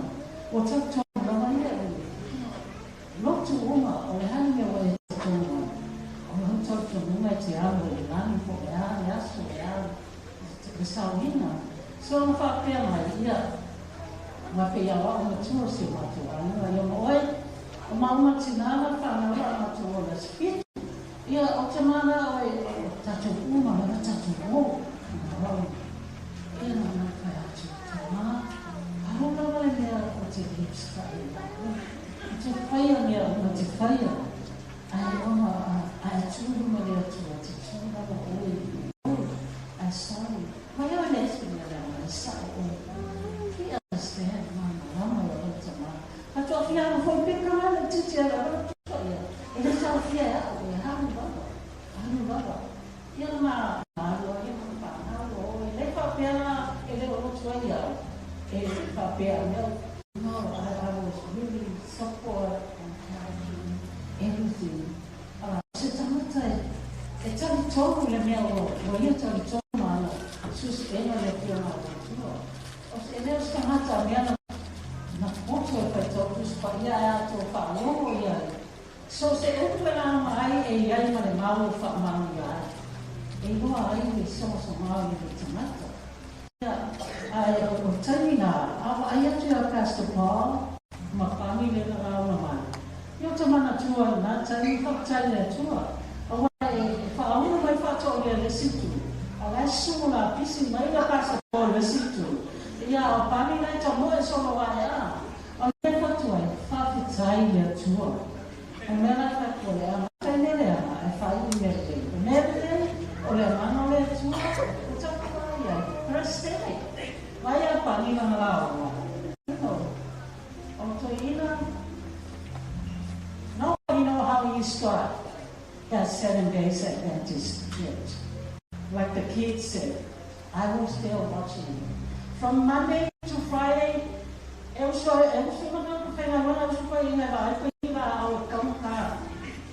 trimming from Monday to Friday. Tree trimming. Also people saw no. As for my sapatian, as a sad, file for housing, file for all those here like Thomas maybe everybody knows this Tamata. It's telling two people when they are running a doing or not to fatu the lotu and we usu. Only home people they even allow about to miss for your Swadia here. It's all a young lotu, if I made them tell I not to. I find that they fail in there, I found it. I hate a lot of fight. I hate lots of fight. I learned a lot from this man. And I know we are the kids. When I didn't talk to my talk, I it's a humor. O start of my fight in there, fight in a city. I want to fight to my fire. You know, I know my fire. I have a fama sessi Calesia, but what a fama I made funny. I have a that's how he was. He had a big heart. He got a loud voice. And all the things he did, it was telling him to fire. It was not telling him to know. I don't know What you want to tell me? So far, you might have shot. That's it. But you know, I know where they are watching me also. My lady, I have feeling. Yeah, well, what you. Mama, no, tomorrow, I said, when it's all around, when it's passing. Para mim é fascinante. Mas não, reai, cena. Olha lá tu, se a Sofia Samoa, então não faz Samoa. Não faz assim, faz Samoa, mas faz para. O que? Cena, reai, reai. Tu,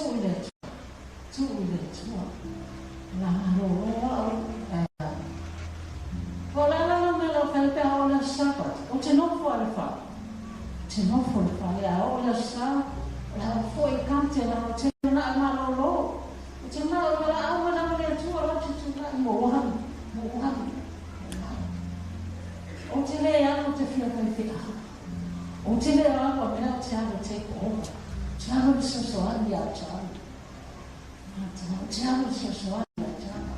O Paulo se só ali a ele se está na tua, mas a não vai fazer como? Não faz não está lá vai, tá com uma canto, não é isso. Eu penso vai pegar eu, penso vai fazer eu, penso vai ter eu mas eu não vai fazer tudo. A forma vai dar isso também, e não vai fazer tudo. Eu te olho lá para mais. Eu te olho lá para mais. Eu vou canto. Eu fio vai isso ou até não por falar. Olha nesse. Eu não noto lá essa parte, olha não faz o mal. I thought say that to it. If I allow my that to it for in a man a year, Mawa Maya is and then I review my yellow no rama. What to it for in a man, I want a yellow no for I know you have a better place than waiting for you. Well, I'm going to of the time on their woman. You know, tell in-laws, he didn't find her. The kid alone, I know you all know that. Man, this man really had one time, not one time, for maybe 45 years before. Really had any time like how in-laws, like Misa, not listen. Just see I was just quiet and I also I was like here, gold girl or honey scared of fried chicken. So I was working. Well, please, that's writing. Trying to sell coffee. Yeah, not 2 hours, 5 hours on letters. You were telling, oh, my love, to a boy. So I said,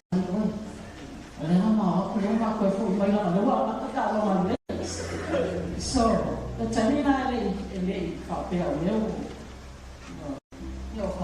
okay, so this is another invited people. The Pamela Toina, Koame, Tukumai, if I go to Lagos, yeah, I live up there, I listen in a tuku. That's why I say, Misa, no, he was my father.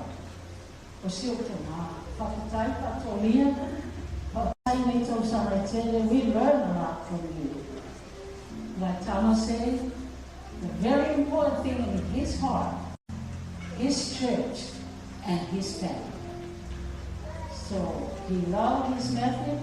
I think he loved their life and cold water than anybody. I always hear their name. And he loved all of you. He loved his family. I saw Tama, your dad had a tough love for you guys. We thought they were waiting till they had you on my look for them. When I was Omar to you, I was going to tell you that some fun. Well, let us know. ta sana to whao ia. I taso ia lara whaia mea o whao. Ia e pei tai whaatai aro ia i a inga te no o lo whao mo i mea o whaatai le tua, whaatai whatoria, se o uso o to tele, nai o uso o maia, waalasi, a foli, manuia, na le a inga atoa. Pamanuia e a tato umala o koto mai nei tu la. Pamanuia le tua ia te tono tu so mai, o tala mai a te swafa Yesu. Amen, amen.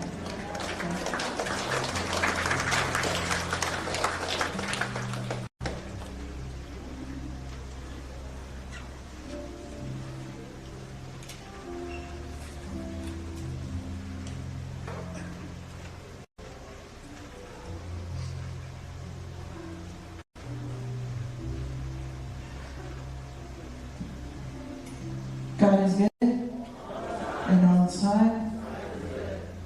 If I can have my siblings come up. Today, Ty, Spencer, Andrew, Nene,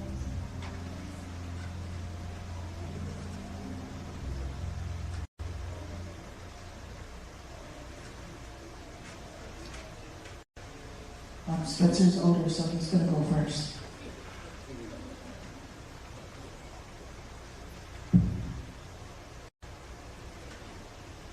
God is good. All the time.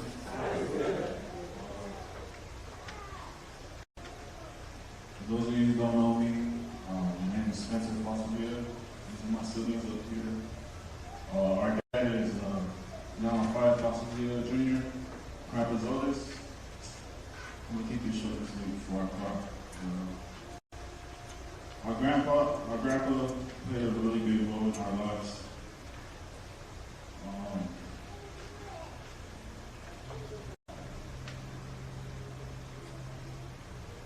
Our schedule during the week, Monday through Friday, we go to school.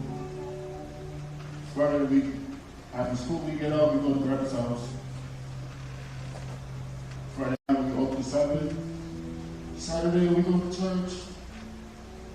Saturday night we close the Sabbath. And Sunday we do Grandpa's church fundraiser, and then we go home and do it all over again. That was our lives. My grandparents played a big role in our lives.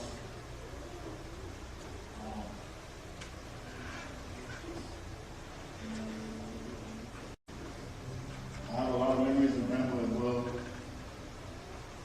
Some good ones, some bad ones.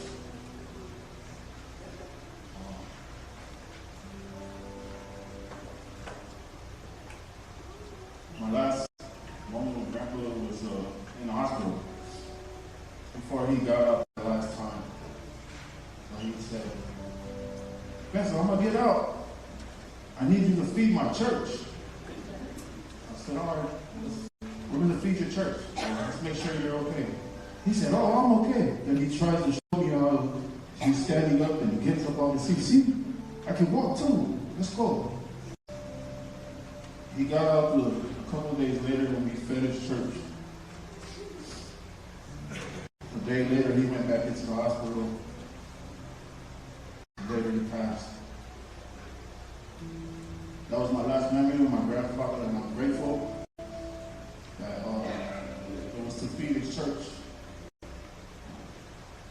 That's the type of man my grandfather was. He was just racing to get out of the hospital to feed his church. You know, but that's, as grandkids, I always been joking this whole week saying that's where a lot of our blessings came from Grandpa. All the good things that Grandpa was doing. Koena, I love you. And thank you for everything you have done for us. We'll wrap it up and I'm going to pass it all to Titi John. Love all you guys. Thank you for everybody for coming out. Appreciate all the love and all the respect in the last 2 weeks. And God bless you all. So please soon in a minute.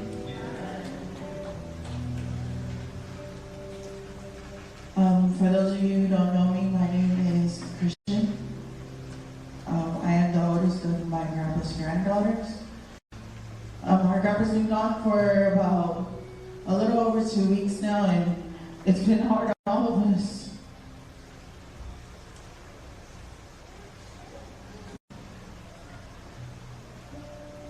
But for me and my sisters, our grandpa did anything we wanted.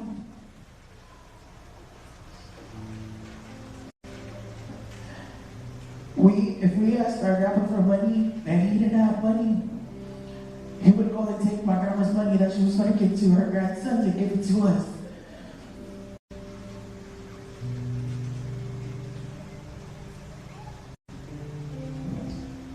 I have a lot of memories of my grandma, but one that I'll always hold close to my heart is a lot of kids spend summer breaks, going to go and travel and see the world. I spent my summer breaks at my grandpa's house in his room typing his long list. As soon as my grandpa knew that I knew how to do the little PowerPoints and stuff, every week it was, Christian, come type my llama. He would have if you guys see outside, we have a little setup. That's his study desk. He would have 10 different index cards with a million different mouths on it, and he wanted me to type. If I could type the whole Bible, he would make me. But Grandpa, I love you. And I hope heaven is everything you've ever dreamt of it to be. In Jesus' name, amen. Hi everyone, my name is Bennett. I'm number 4 of my grandkids.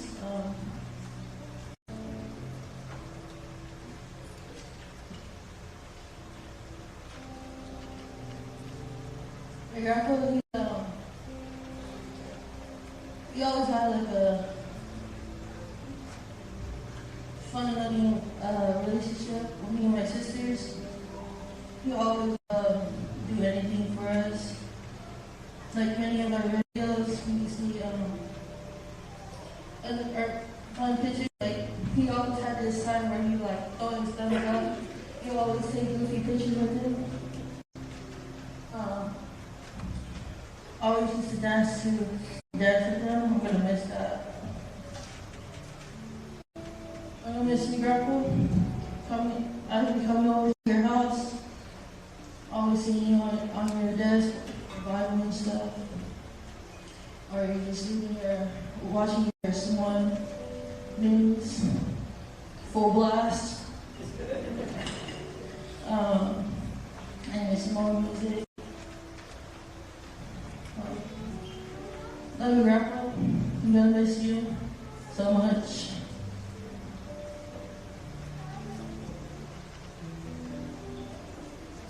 God's good. All the time. I didn't really write a speech to speak today. If you don't know who I am, then I don't know what to tell you. Everywhere this old man went, I wasn't behind him. I was too far. My grandpa made me friends with all the right people. My grandpa made me friends with Rubio over here in the Simone store in Long Beach, Nacho over here in Greenfield. I never starved. And Joanne is the only time that I got for Rubio's. So Umar and Musa Bawa, Rubio. Yeah. That line of credit is still open for me, I guess. Oh man. I have a lot of stories about Grandpa. Maybe telling your father soon.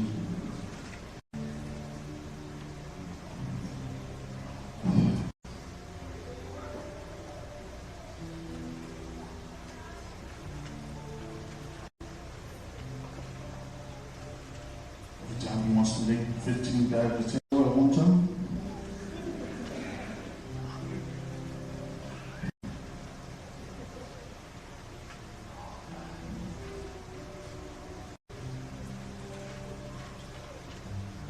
None of my siblings speak Samoan. If they do, it's broken. Well, I was asking, why do you speak Samoan? How do you speak Samoan? I said, my parents used to send me to summer at my grandpa's house. They didn't speak English. So, then now I speak Samoan. And, it'll find me out like over there.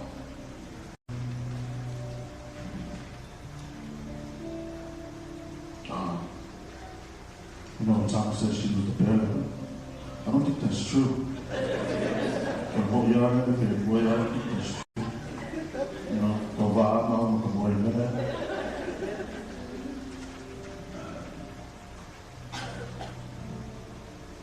Jane had posted something the other day on my post, and she said, you see me there when we are in the morning, it's 8 hours outside. Kaya ko yung kimahina. Wow. Nung gaya ka na, I miss you for you. All of us grandkids, we all benefit from this old man.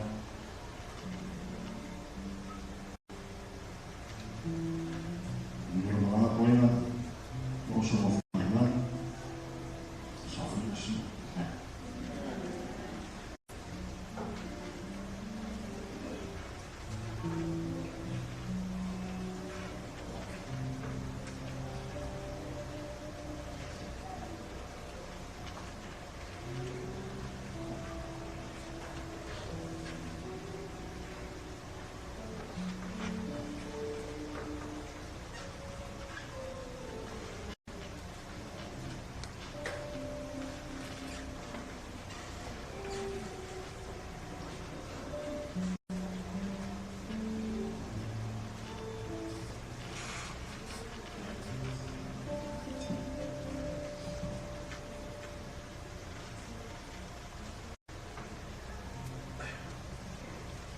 Hello everyone, my name is Kristen and I'm my grandma's favorite. You call me Grandma Devin, and I'm just saying that they're my favorite, but they're not. I'm their favorite.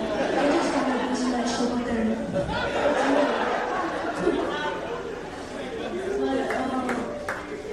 just want to say the remembrance before I go off for my speech. 2 Timothy 4 verse 7 reads, I have fought the good fight. This remembrance reminds me of my brother because he fought the good fight. He has finished the race of pain and he has kept the good faith. And now I know he's in heaven next to Jesus. Now I want to share my most favorite and funny memory with Grandpa. So I go downstairs to check on him and Grandma, and Grandma, and then I ask them if they're okay. And then they say yes. And then Grandpa asks me who I love, him or Grandma. And then I say both of you guys. And then he'll be like, you want me to beat up Grandma? Then I'll be like, no. And then he'll just start yelling at Grandma saying he's someone. And then I will tell him to stop. But then I will go back upstairs. I know he's just joking around because Grandpa always loved to joke around with me. Grandpa, I'm gonna miss you. You read your Bible and do your exercise every night before going to sleep. Grandpa, my heart is broken knowing that you won't be here with us anymore. But I'm happy knowing that you are resting well. I love you, Grandpa, and I'm glad I get to call you my Grandpa.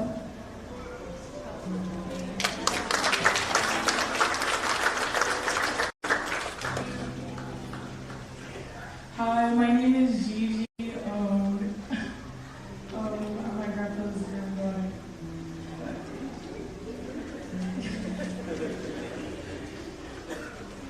I was blessed to live with my grandparents my whole life, so the love I got from my grandparents run deep. My grandpa's passing hurts tremendously. I've already been feeling uneasy with Grandpa being in the hospital for over a couple months,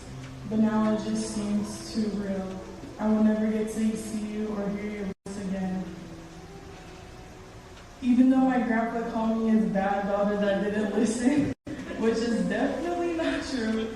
He never failed to show his unconditional love. He always made sure my sisters and I were fed, had money, even blessed us with a monthly dub, checked on us, and saved us from beatings, and so forth. I'm gonna miss so many things, like telling you goodnight and saying goodnight, and you saying goodnight, Gianna, love you, kissing you on the cheek, you saying God bless you, Gianna, you watching your loud ASMR move-ons in the living room, helping you with the TV and how to use the remote, dancing to Fuki in the car, yelling out, Kiana, your long prayers. Nobody prays longer than you, Grandpa. You fake beating me up with a cane so Grace can laugh. Struggling to find your one glove that you always ask for. Seeing you up late nights reading your Bible, buttoning your shirt for church and unbuttoning it after church. I'm gonna miss everything about you, honestly, Grandpa. My grandpa instilled so many things in us, but one thing that I'm forever grateful for is to always keep God in my life.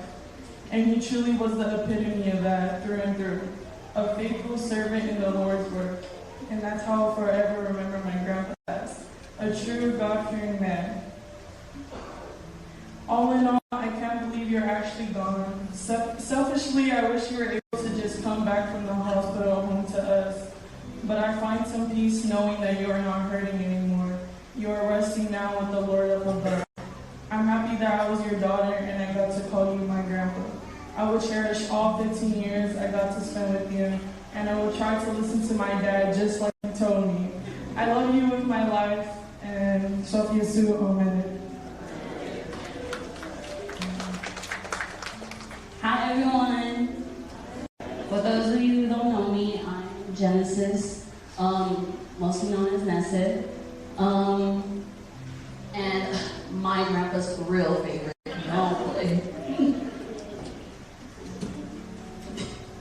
Before I start, I just want to thank each and every one of you for taking the time out of your day to come and honor the life of my grandpa. I want to open up my speech with a little Bible verse because I feel like it's fitting for a man like my grandpa especially.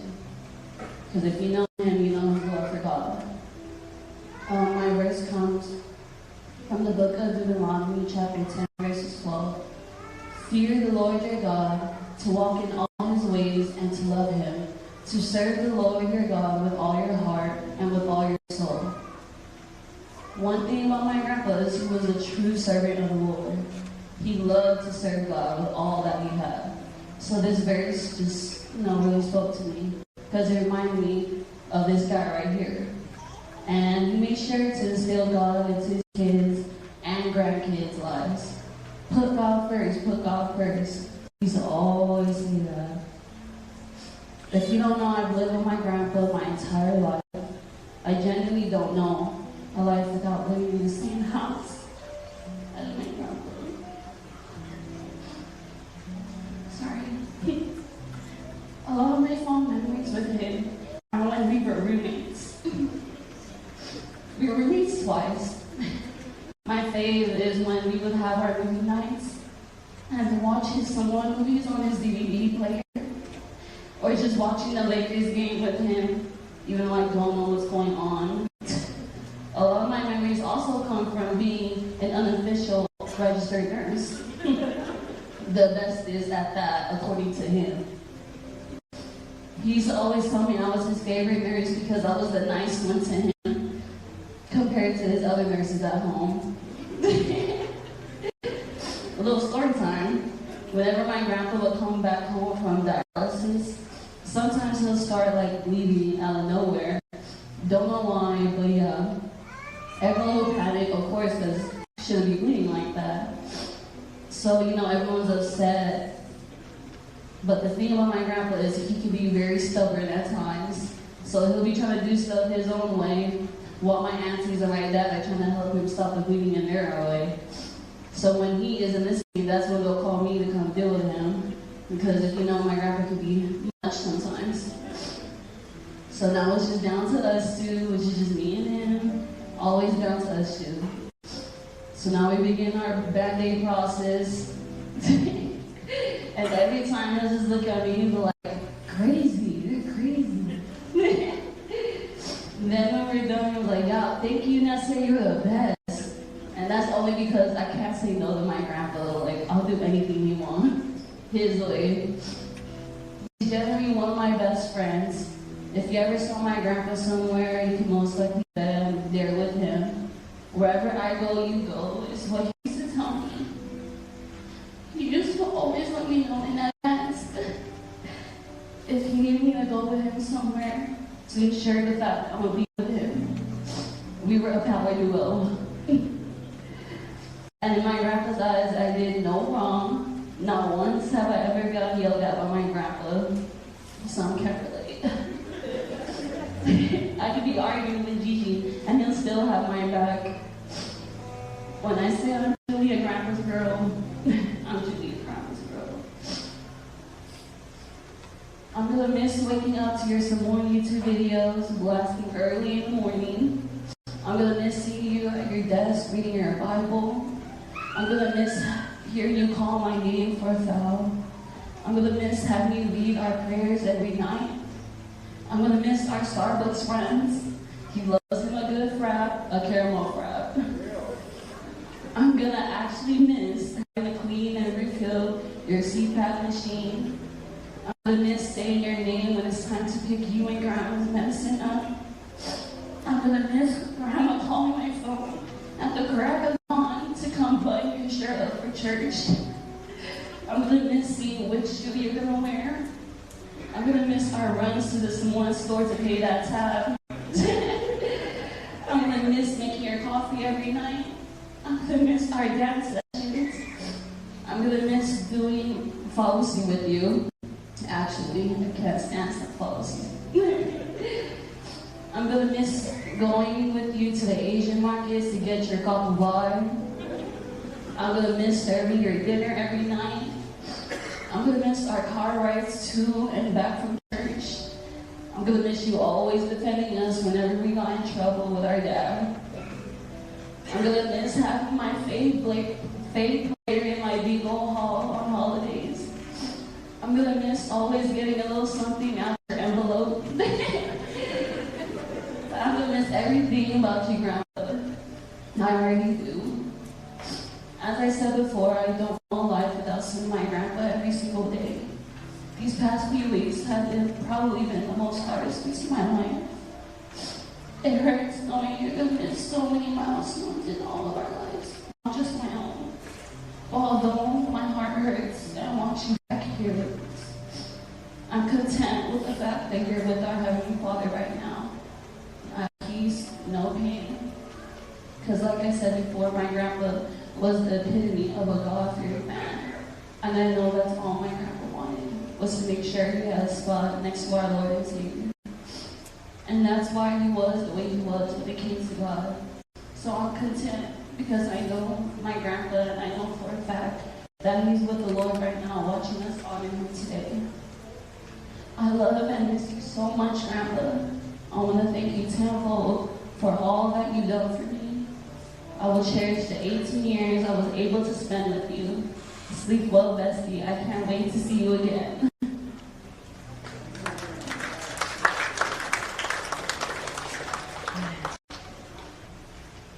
Hello. God is good. And all the time.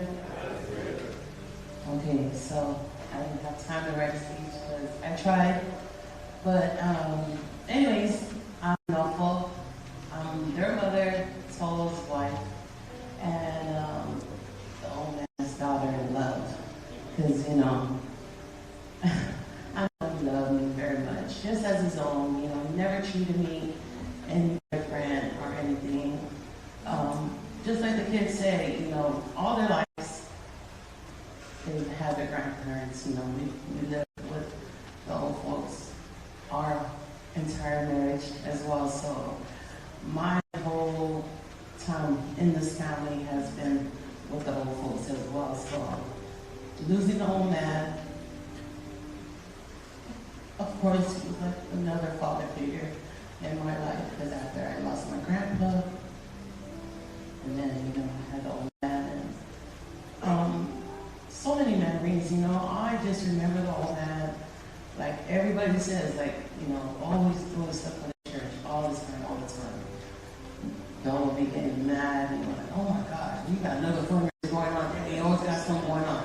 Every weekend you got something going on. I'm like, that's just the way it was. And but no matter what, you know, just like my kids were blessed to go to church on Saturday and Sunday, because, you know, just like Auntie Tal said, I mean, yes, you know, they went 7 days. I stayed in the household, but I still went to church, to my church on Sunday. So my kids go to church on Saturday with the grandparents, and then they'll go to church with me on Sunday. But, you know, that's how the old man, he was so understanding. He never tripped off of that. You know, he never treated me any different or treated me any, you know, like, you know, just because I didn't go to church with him, you know, he didn't look at me any different, you know. When we go to church on Sunday, yep, Mom, we'll stop talking. We're like, yeah, thank you.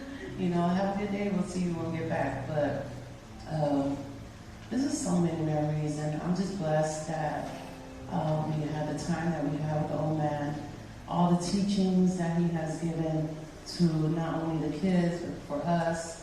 He was a great example, and everything that we've learned and heard him preach about every day about family stuff and how to do family stuff.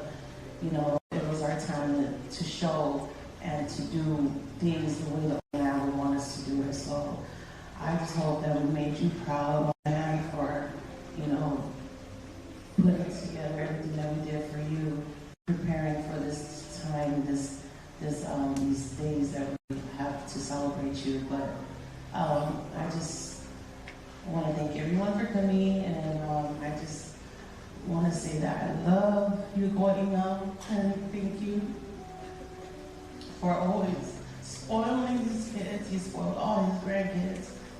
But of course, because these guys were, you know, we lived together with the old folks, you know, they got like a little extra-ness from the old folks. And my kids will always remember all his teachings, and we're just so blessed that he always shows his blessings upon us, and always, you know, just helping us, you know, just know, you know, it's all about God. As long as we have God, that's all you hear him saying, and instilling it within our kids, and then of course within us. So God bless you all. Thank you all for coming, and I'm gonna see you. Hello, everybody. Thank you, everybody, for being here. So let's celebrate all men. I ain't got much to say, but I love my dad, and thank you for everything you did and us. I have a lot of story, but I'm gonna keep that to myself. Okay, I'll tell everybody.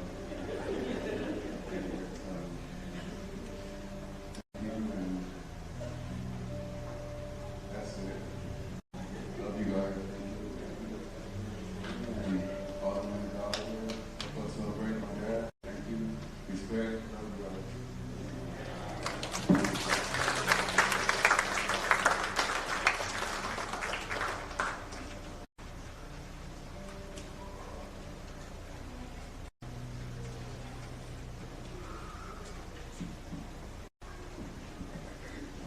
God is good, and all the time. I'm Becca, and this is my daughter, Lofa, and let her speak first. Hi everyone. God is good, and all the time. The Bible says to be absent from the body is to be present with the Lord. To the only grandpa I'll ever know, although there was a language barrier, his actions to me spoke volumes. Even to his last days, he still made it a point to be on the graduation party. And he told the nurses he'll be back in 4 hours.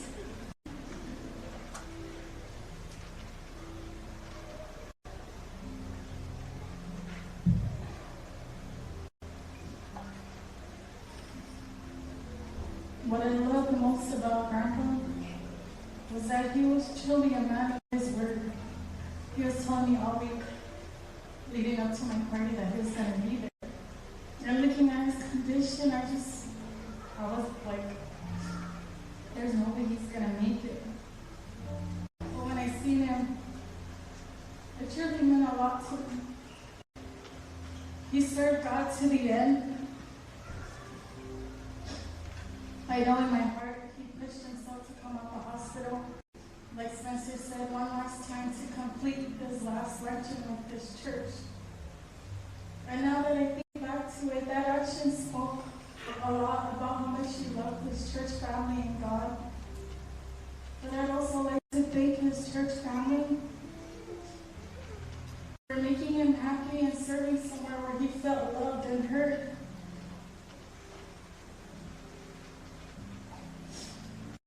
His actions taught me how to serve people and mainly how to serve God. I thank him for all the blessings he would always bestow upon me when I'm coming to say bye to him. I'm going to miss your unique voice, and mainly his presence during prayer evenings at home won't be the same. I feel I got closer to Grandpa in his last days.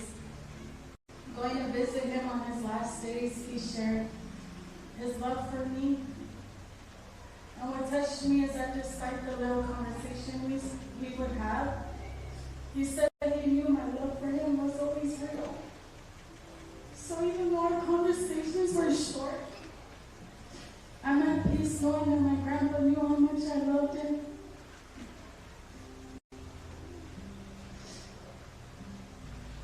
A memory I want to share is, I don't know if Andrew remembers, it was the day that I found out that he was the favorite. I'm not sure. We were like 9 years old, and we were at the Linwood house, and we were fighting about something on the table, the kitchen table. And he goes, I'm going to read it because I'm like, he goes, Alofa, Paloma ya Andrew, and Mako Andrew ya Oye. And I was like, no, I'm actually a month older. And then Tiasa translated to him and saying that, and then all of a sudden it went quiet. I thought he was going to tell Andrew he should listen to me. But I love you so much, and I'll miss you even more. And I say all these things in Jesus' name, amen.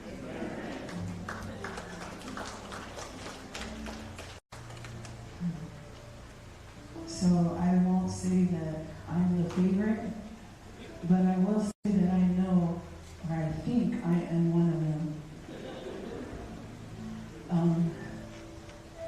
Watching the old man during his last days in the hospital, it brought back all the memories that I had of me growing up. I remember when he bought me and Yancy our first bikes, and I was so happy because I had the kind with the basket in the front, and so I can put my paper and my toys in there while riding through the streets of Compton. I remember, this old man, he has a nice side, but he's also very serious. Like Thomas said, he was mean growing up, and he didn't like the smell of nail polish. And so I thought, because he was in the living room, I went to the bedroom. I was like 6 or 7, and I was polishing my nails, thinking he won't smell it from up there. And then he did, so he called me to the front. And my Simone is not the best, but he was like, Rebecca. And then I go in and he said, well, I'll come back out. So, I used to be so scared of him. One thing about this old man is that he always showed up for me. He always showed up for me. And I had the honors of having him walk me down the aisle. And at the time, he was Seventh-day Adventist. And I made sure that whatever I did, that I wouldn't do his Sabbath. I always give the honor and respect to him. And so during that time is when the time changes in March, when it gets dark at 5. So I got married. The wedding was at 6 o'clock. All because of him. Everything that I do, I base it around him because that's how important he is to me. And he knew that. And when I say he always showed up for me, when Damon passed away, he was at a funeral. And when he got the call that he passed, he left the funeral to come to the hospital. And one thing I remember today was the room where Damon was. Everyone was coming in and out to say goodbye, and he never left the room. He sat in there the whole time to be there for me. He was just always there for me. And then all the way down to with my Lofa, you know, when she graduated 3 months ago, I didn't want to give her the information about her graduation because it was far. And because of his health, I didn't want him to worry about it. But he asked me about it. And so I told him, don't worry, you know, because of his health, just wait for her party. And he said, little things like that, he means a lot to me because he didn't have to. And then when he was in rehab, he made Tom pick him up to bring him to the party. He always showed up for me.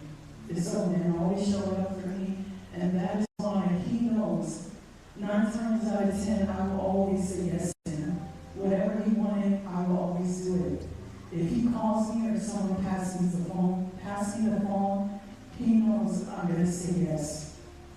And it's because he's always been there for me, and I'm so grateful. One thing that I know I learned from him is when you do something, go big. One thing this old man is, if you come to an event that he does, he wants you to eat. And when you're starting on your first plate, he wants us to bring seconds. And then he wants you to have food to take home. That is something that I picked up from him. It's a good thing and it's a bad thing at the same time. But it's what I picked up from him. Do your best when you do something, especially when you do it for the Lord. Amen?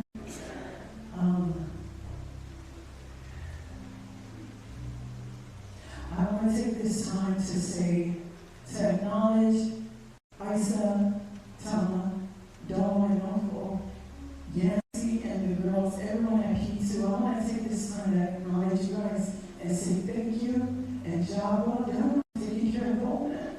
Because I know it wasn't easy, but you did your best. And I know the old man was pleased.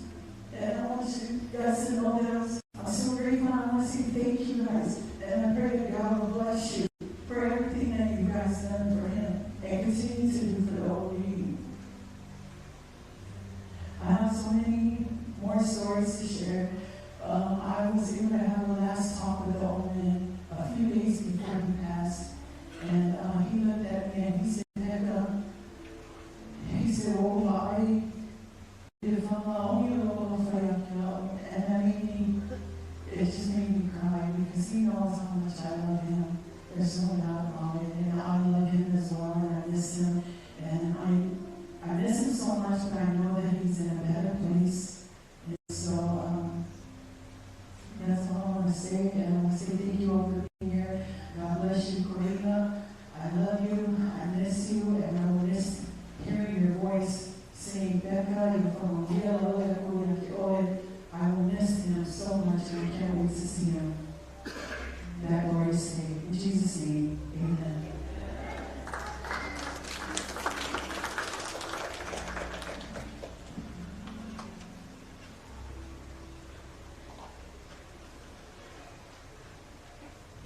Is that good? Come on, church, is that good? All the time. And all the time?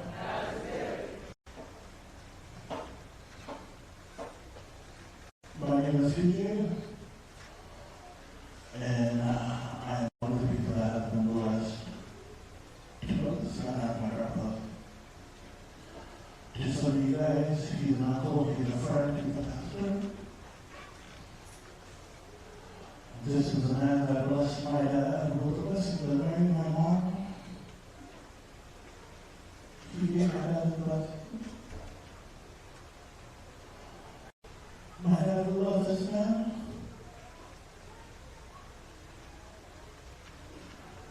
Every time we would be shopping, Grandpa would come over. Our freezer would be empty before Grandpa leaves. My dad would sure take me out all the meat, all the fish, everything. Give Grandpa, load it up into his expedition so he could take it. And then me and my siblings would complain later like that. You gave Grandpa all food. And my dad told us how very important this man was to our family. Grandpa used to do fundraisers for the church. For some of you guys who don't know, before I was Andrew, there was BT Ancestor. There would be times we would complain how we were the only kids helping Grandpa, and Grandpa would get mad at us. Because he said, if you don't want to do it wholeheartedly, then get away. Now that I am older, partaking in the position of our church, I don't really understand maybe that. About giving your all to a church, not just to the church, to the Lord's ministry. My encouragement for my cousins and our family that you guys continue on Grandpa's legacy.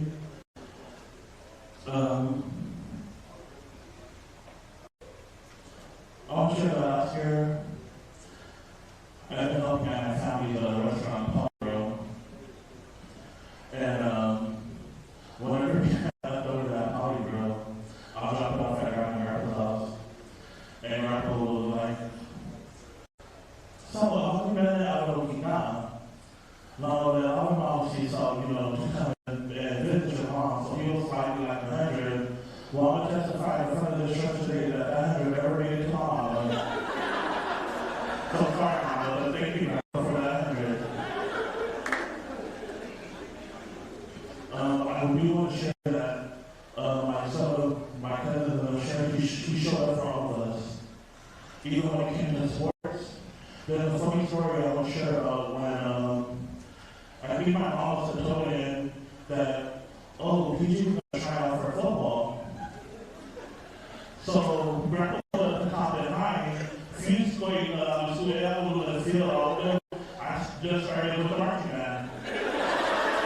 So my Grandpa was probably like, I thought you were trying out for the football team.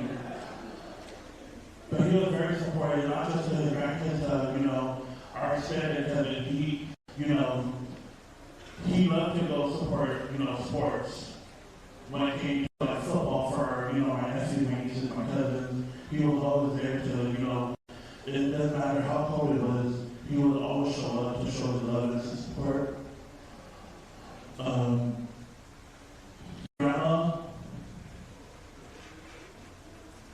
for some of you guys who don't know, behind a great man is a strong woman. Is that my grandma? Grandma, thank you for everything you've done.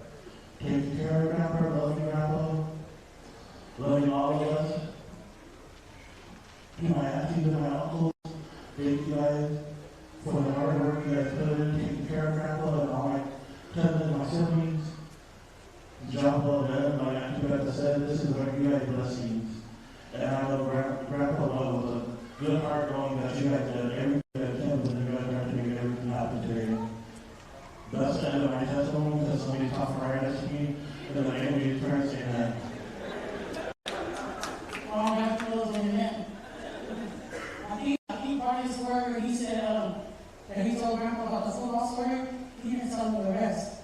He didn't tell him about the cheerleading squad. That he was over here trying out for cheerleading, so he could support the football team, right?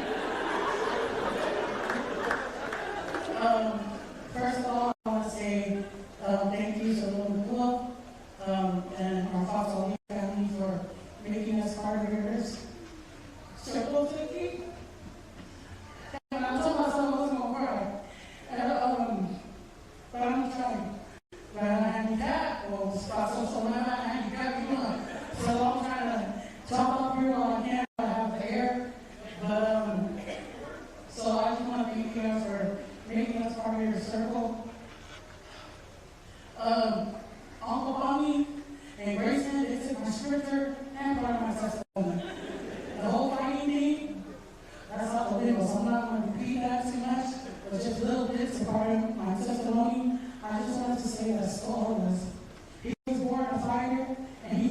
fire. And I say this because I've known so many stories from my mama, his niece, that has spent a lot of time with him. She was one of the last ones that came out from San Juan with Sola while the rest of the family came out here. And so she told me a lot of stories, and like I said, he was a fighter. You know, when before his brothers were law and John and Uncle Hawaii came out, you know, I heard stories that they used to run in the streets in Bamba. And then when they came out here, he was at his niece's online with Kofi, and he had them in Germany. And if you know my mama, she just like Sola. She ain't scared of nobody. She got her hands, or at least she didn't have her hands. But she ain't scared of nobody. You know, she tells it like it is. And when I hear stories about him, it reminds me a lot of my mom. So I think him knowing that he instilled a lot to my mom, he trusted her and her husband. Speaking me away to that, because he knew that she would protect me. Because she was under his dream. Trying to make it short, there's so many memories. The last 2 weeks, I was reflecting back on when I was a kid. You know, I didn't have too many memories when I was young, because I was always scared of school. And I was scared of Australia Hospital. When we came to San Diego, we used to come up here all the time. And I always tried to make my parents leave me at Antiquitas house, or if I got lucky and ran into Uncle Hawaii, he would ask for me to stay over. And I would say yes, big time, you know, just so I don't have to go with my parents to the Pasolini house. So, and if y'all know Solo, he was more mean back then. So I think it was Solo, Tama, and the only person that made me feel uneasy with it was Becca. Becca, I would ask, is Becca going to be there? And when I go there, you will find me in Becca in her mom's room, because I was so terrified. And I think he was because of, you know, just the jokes that I know now, he was just joking when I would go. He knows that I'm scared, and I would hear him say to my dad, because I'm clinging to my dad, all my dad go. And so would say, Mami, go. My dad would have to go, and who knows? Karena aku lagi sih, kalau aku beli foto, PPP foto mah, and so you know, it wasn't kind of these, but as a kid, you didn't know. He was just joking, and that's something that I see in me. Everybody, you know, that's like, you know, we all like to clown. So just, I'm thankful. I say so much to say, but I'm trying to make it short. I'm thankful that in the not till the like 2000. Is when I started to build a relationship with all of them. I think they become also people, oh, by the way, I'm not part of our speaking that they can see. So, we're not speaking.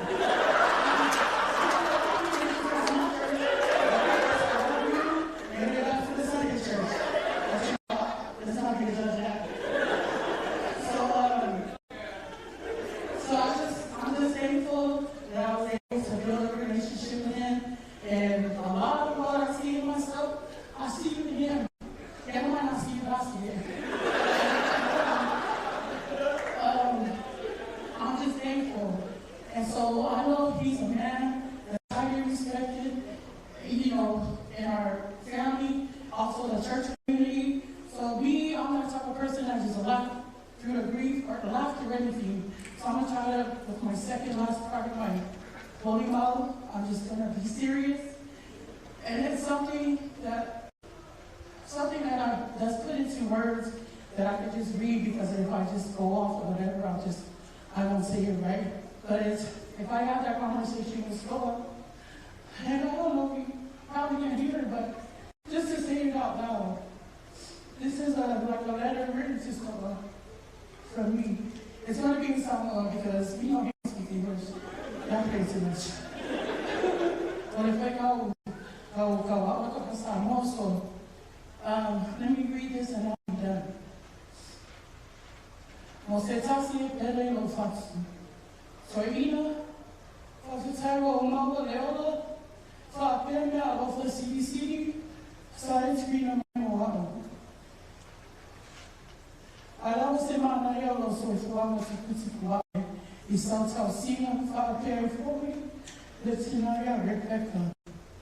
I will say Fili Apella Tausina, Sawa Mama Lisa Tassi, Sawa for Iaya. Tell us how someone saw all of our Baba in the name of Lami. Alabami, Valeola Fava, or that Satona of Sawa, or Fava, White Satsoma Sama. I told her they answered and said, Father, we not swear on the woman, her father on the moon. And if I know, Father asked him, was so very. So I knew what old Father had to wait. Oh, for money, oh, man, excuse me. I'm a family.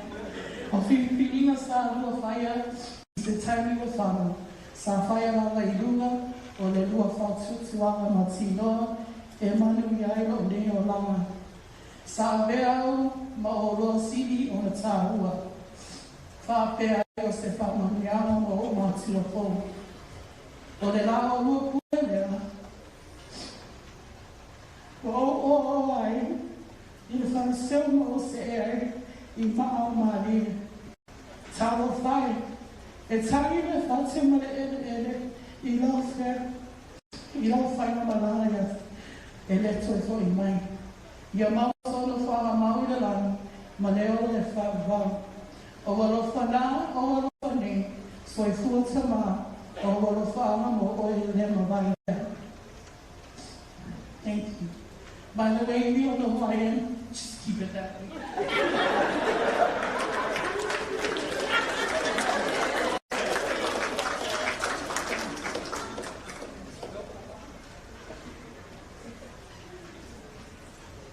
God is good. God is good. I can't hear y'all on the right side. God is good. And all the time. God is good. Okay? I just want to start off by thanking God for today that we're able to be here to celebrate such a strong man of God. My name is Shantoya Ionola Newman. Although I have my own parents, my dad is Elder Eddie Iono. My mother is the late Maitoma Waiwai Iono, and her father is the late Waiwai Tawati, who is the older brother to this man here, this man of God. And growing up, I was blessed to be able to also grow up in the Fatolia household. I was also raised by the old man and the old lady. I was raised as the baby sister to the late Lamafaya, Isa, Tama, Tolo, Yancy, and Becca. And that is why I get to stand here, be a part of this circle here, and give a testimony on behalf of this strong man of God. And I'm not going to repeat everything that everyone else said, but I'm going to start. The last 2 weeks, I was allowed to reflect back on my childhood, and when I started to write my section in the obituary, my husband said, well, start off with the story. And when I started to think back to my childhood, I know these guys said the old man was old. I guess that makes me the favorite because the old man was mean. So I guess that makes me the favorite because he was never mean to me. I would always hear when I was young, when I was a kid, why do you always go over there? You're the only kid over there. There's no kids there. The age gap between me and Becca and Nancy is like, I think 8 or 9 years. But every time I went there, it was the love. It was the love. They did everything for me. Whatever I wanted to eat, it didn't matter what time of the night it was. Whatever I wanted to eat, he would send Tama or Tolo to go get it for me. Excuse the house of the Lord.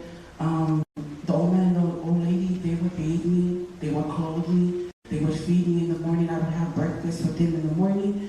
I would eat dinner, I would eat lunch and tea at night. The old lady would make sualisa every morning. And before all the grandkids came, I was there. That's my time with the old man and the old lady. I was also blessed to be able to be raised in 4211 Adult Road, Linwood, California. If you know, you know. The old man for me, from what I remember growing up, was he, when I wrote my section here, my husband went and read it, and he goes, well, you mentioned that he worked all these years. What did he work at? Then I thought about it, and I go, you know what? I don't know what job that he did. But then I told him, well, you know what? He worked in ministry all his life. During my time there growing up, I think the old man had just got saved. I think the last story I remember, there was a big fight that broke out. And that was during the times that, Isa mentioned he had a lot of buddies that time when the house had the pool table and the swimming pool. That was the last thing that I remember of his previous life. But what I do know for sure is when the old man came to the Lord, he never went back. That's all I've known of this old man right here, is when he served in church in Compton, then when he went to the Seventh Day. The times when I've gotten older and I would come and visit and I would get to talk to him, I get the chance. So I realized that when we're getting older, our parents are getting older. So spending time and speaking with them, those were precious moments that you will never get back. Because this generation here, he was like the last one that I know, that after my grandfather passed away, he was the voice here. He was the person that could step in at any time and say, stop. Don't do this, don't do that. That's not the right thing. This is the right thing, and we're going to do the right thing. When I remember when I was a child, that's all I remember the old man would say when things are going on around me, we're just kids running around.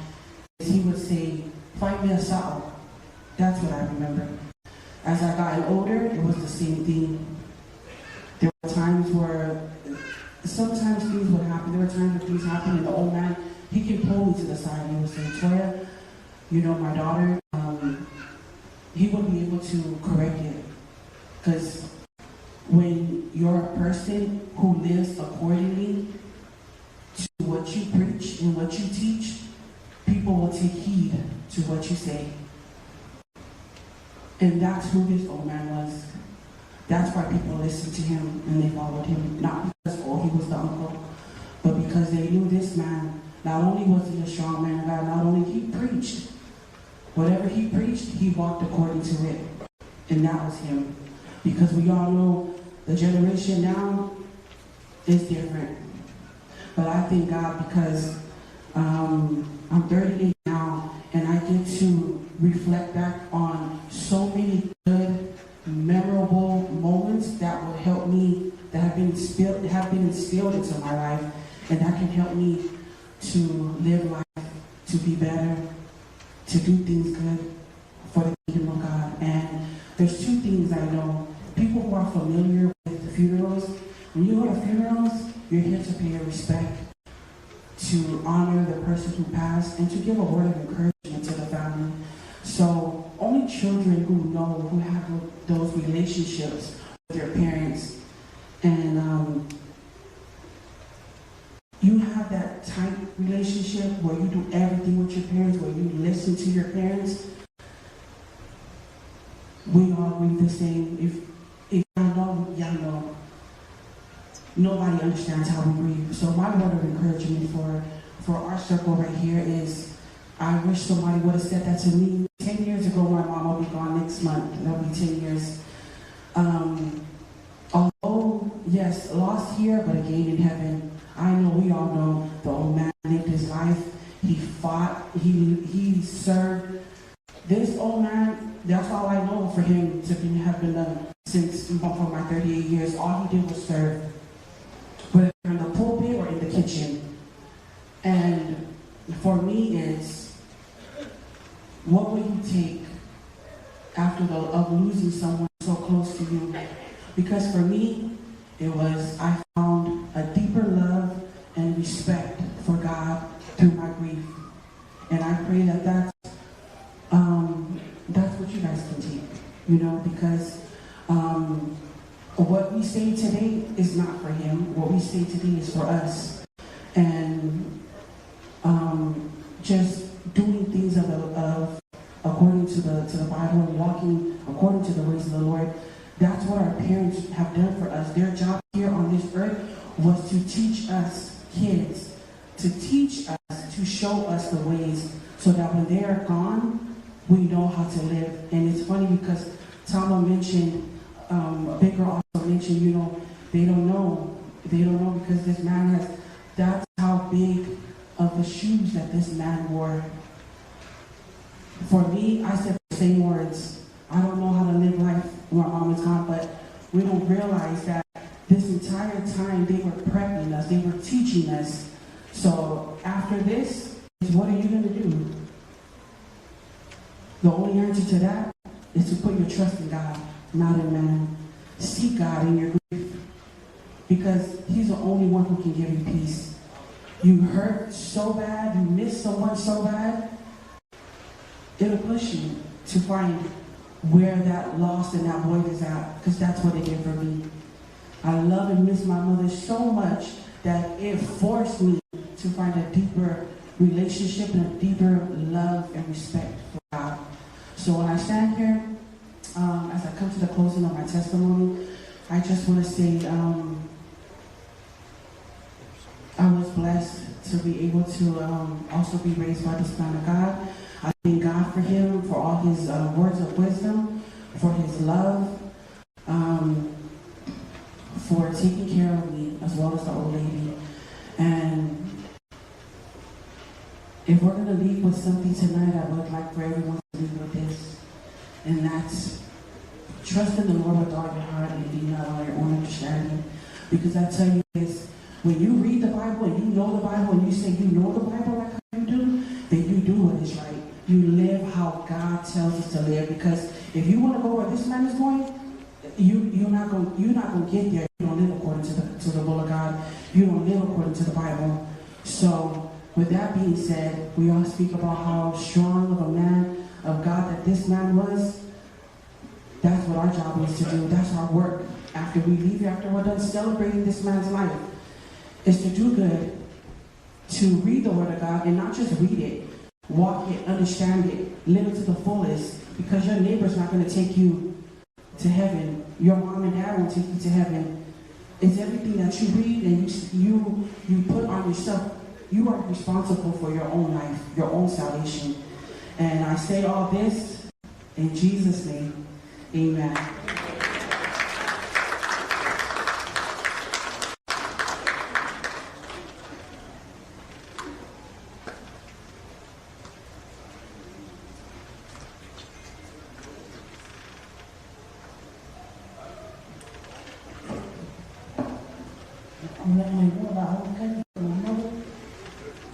I do apologize for the song. We're just going to sing our song and then that's the last sing us. So please be patient. This will be our last time for our dad, so please be patient with us.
Hoi whātoria. Ona o mui mau mātou na whia mea so tātou whana longo ai. E rene o mātou te mā. Thank you, Isa, and all the kids for your wonderful testimony regarding the father. This time is the Mulimau for the families of Whātoria. I just want to warn you, do not sensationalize your testimony. I don't know what family means, don't lie. What can you feel of your mouth? Because we all know one of the most important thing about testimony and the part about Sunday is never mention about yourself, who you are. You're irrelevant. The story about this man is what we're looking for. Somebody say amen. And I have a little more to that to the number 2 and I see that I saw when we know how to do.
Ia te hapa ia, bata e hoi, so mai te wano o vera whare. So, le umi se, mo mau te waiwa, o umi tenu o vera. Ia, ai se reo, a oi no ai sereni, wa auma, o au lea, suri mana pa mātou, tōra wa au le toi, amen. Na toia ana se o tōhane ea. Ino mariu se o te uia, pape mero tōna. Na anu toia ina ta aori esa. Pa, ora moi mau ia te o tō. Mātou wole sa mo. A yoro tina tu o mele a o tōnane mo. Leisa mea ai, o tangi. Musara tō lo umarawa sa mo. Ia wata mama, aua, o msai. Ia, manopo no whakatoro tina. La wale o leika se o mesa tō manuia. O tano ea, o maloko te ratu samo, o le iule aona se o tō ngane, o nopo te osi se o tina. O nopo te osi se o tina. Ia, mātou o mai roi Amerika. Toi sa poro o tō ngane no tōro, toi sa sohani na tea. O a mea tere ia pia whai o kisimisima, o tuku mea oma, a te osi o tina. A wā o te o pai mai tu spaia. Ia awe o te mama o tina. Ina ia pa arewa le vai o wasa. Palo mai o tō o tamau. This is important. So, lera, o lo tō mane. Sita mata awa. E sa o lawa, o tō lo uma pe morma watu i se mata. I leo langa na o lai. Aina suki a lolo na o langa. Ia Yesu. Everything's. O te wala sa pitu, mai i o nisi a te a. Enti, mo tina hei ngā te anu nā rotu. Ia ngā roto atawa pa e sa tala pa ia. Ia e so ia, o le na ngau lawa, vea pai mo le li. Ia le lau te mon maua, ia le tele sa tala mo vea la whare. O lo tua ngane, she was helping me a lot. Look tina, e le leia na aonga. Taruai, Susuani, Tausiko Tina. Lera te mo maua toi a te oto. O se tangata alofa. Tu salawa ia ma o tu mane wa la o ia to lua. Na o lei pe a mato. E musu ele se mea pa le tonu. Lena te mo mau tu ai. La wisi le ta ai pai. Au o te ma to para le sa mo. Po no tina. O mai ua ma to ta pai pai. Pai mai o tina. Sa mai me ti tiro le si le ti tiro le face. How are we going to get the money? What they ask. Yeah, Lord. By the time they go to get to be, we all have money. And what you is suing our if I may not allow it, let's me out. But when I don't know some line, look, the one see, let your swap Jesus. Amen. But since I'm up here with my mom who's up here, for those of you who don't know, my name is Shanae Taliota Tuyasa Sopo. I am the eldest daughter of Isa, and this is her brother. I won't take long. I just want to touch on some things. My husband, President Authority said, no, don't come up here and lie. One thing my late husband used to sound like his, and I was like, two things I don't like is lies and surprises. Give roses where you can smell them, where they can smell them. Don't come to my funeral with a big old wreath and lie about me. So I'm going to try to take that to heart as I share a little something. Back in 1990, I don't know if many of you know, but Uncle used to work with my grandma Talia at Sleeper Lounge years ago. And I was always so scared of him, but he was always so respectful to my grandma. He always walked her to the car, and they used to have a lunch truck, and he would always buy a dinner and give it to my grandma. Told us make sure she eats. But rewinding back 1990, my mom, as my mom is her children, as Uncle's children said that he was so close. He loved his family, and I can testify that he loved his siblings so much, his sister. There are many times that my mom and my dad used to get into it, and my mom would take off, and she would always call her brothers. Yes, she would take me, and we would go to Uncle Eli's house. She'd leave me there, go to Uncle Safu's house, Uncle Cole, every Boulevard. I didn't say anybody, Uncle Boulevard.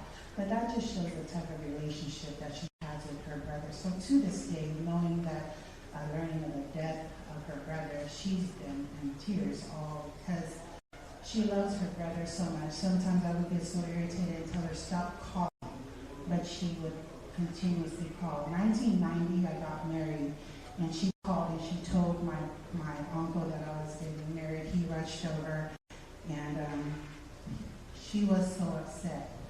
It's no secret I was pregnant, and yes, I was pregnant. So, anyways, so he said, he had to talk with his sister. He said, okay, I'm doing her dress. So Uncle did pay for my wedding dress. So from 1990, he has always shown love for me and my husband. To 2020, when my husband was gained his wings, he never stopped. He would come to the house early in the morning, and it was irritating sometimes because I was like, go home and sleep, please. I want to sleep. But, everything is in order. So, he had Andrea there doing goggles morning to night. I will never forget that. When my husband passed, now I'm taking care of Mama. So, I was born in the Church of Jesus Christ of Latter-day Saints. Thank you. Saw my husband playing the drums at the First Sonoran Gospel Pentecostal Church, joined the little Pakpaki, and then my husband passed, and now my mom was a member of the Seventh-day Adventist Church. So, long story short, I know there's been a lot going on, and I know Uncle was broken hearted about leaving the church. I want to encourage you. Don't make the pain of ministry stuff a stumbling block to you knowing your purpose and the will that God has for you. I originally started going to church at the Seventh-day Adventist to go with my mom. None of my sisters wanted to go. But the love for her brother, she was there. She wanted to go. I took some time off and I returned back only to learn that Uncle had left the church. Mom and I were not aware of the situation. Did it break our heart? Yes.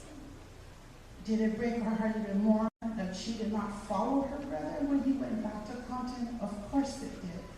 But everyone has their own race to run. And just because I'm still serving there in the SISDAC, I'm happy where I am. Wherever God can use me, I ask God use me. My husband is no longer here, but I'm reminded that there comes the day when we will face him, not holding my mama's hand, not holding my children or my mom for their first wonderful gospel or Seventh-day Adventist. It doesn't matter the name of the church. It does, right? But it's your relationship with him. My heart was so broken to see my mom stay in church, to see her brother, because I know how much she loves her brother. But even more so, I know how much my mom loves the Lord. So it's not because of the church or because her brother left. It's because of her love for God. So if anything, I stand before you to say that although my mom and I are still serving there, I'm grateful for the people who have opened their hearts to love us regardless. I'm thankful to my family for still loving me and my mom. Has there been rifts? In some sort of way. But that's what the enemy wants to do. And he did do that because my heart got so bitter. And I didn't want to talk to family anymore because I felt like my mom was being attacked. But it's only if you know not only her love for God and this man. It is because of this man. When I came to church, he would always encourage me, you know, Famalosi. And because of him is why I'm here. So, Uncle, I want to thank you for loving your sister the way that you did. I want to thank you for encouraging me. Because of you, I'm reminded of a scripture. He would tell me about not letting them. One day we were sitting outside, and he talked to my mom about if he was going to leave. He didn't understand the English services. And he told my mom, I don't understand. I want to have someone church. And so my mom agreed, and we both agreed that if we were going to stay and have a Samoan service, my mom and I would stay. But we came back from Seattle, and we didn't know what happened, only to learn that he had left. But like I said, God has a plan for us all. And I just want to say that whatever the course is, I hope he's inspired many of us that we can continue to serve regardless of where we're at, building our relationship, not focusing on man, keeping our eyes on God. Thank you, Uncle, for the example that you set for me and for us all. In Jesus' name, amen.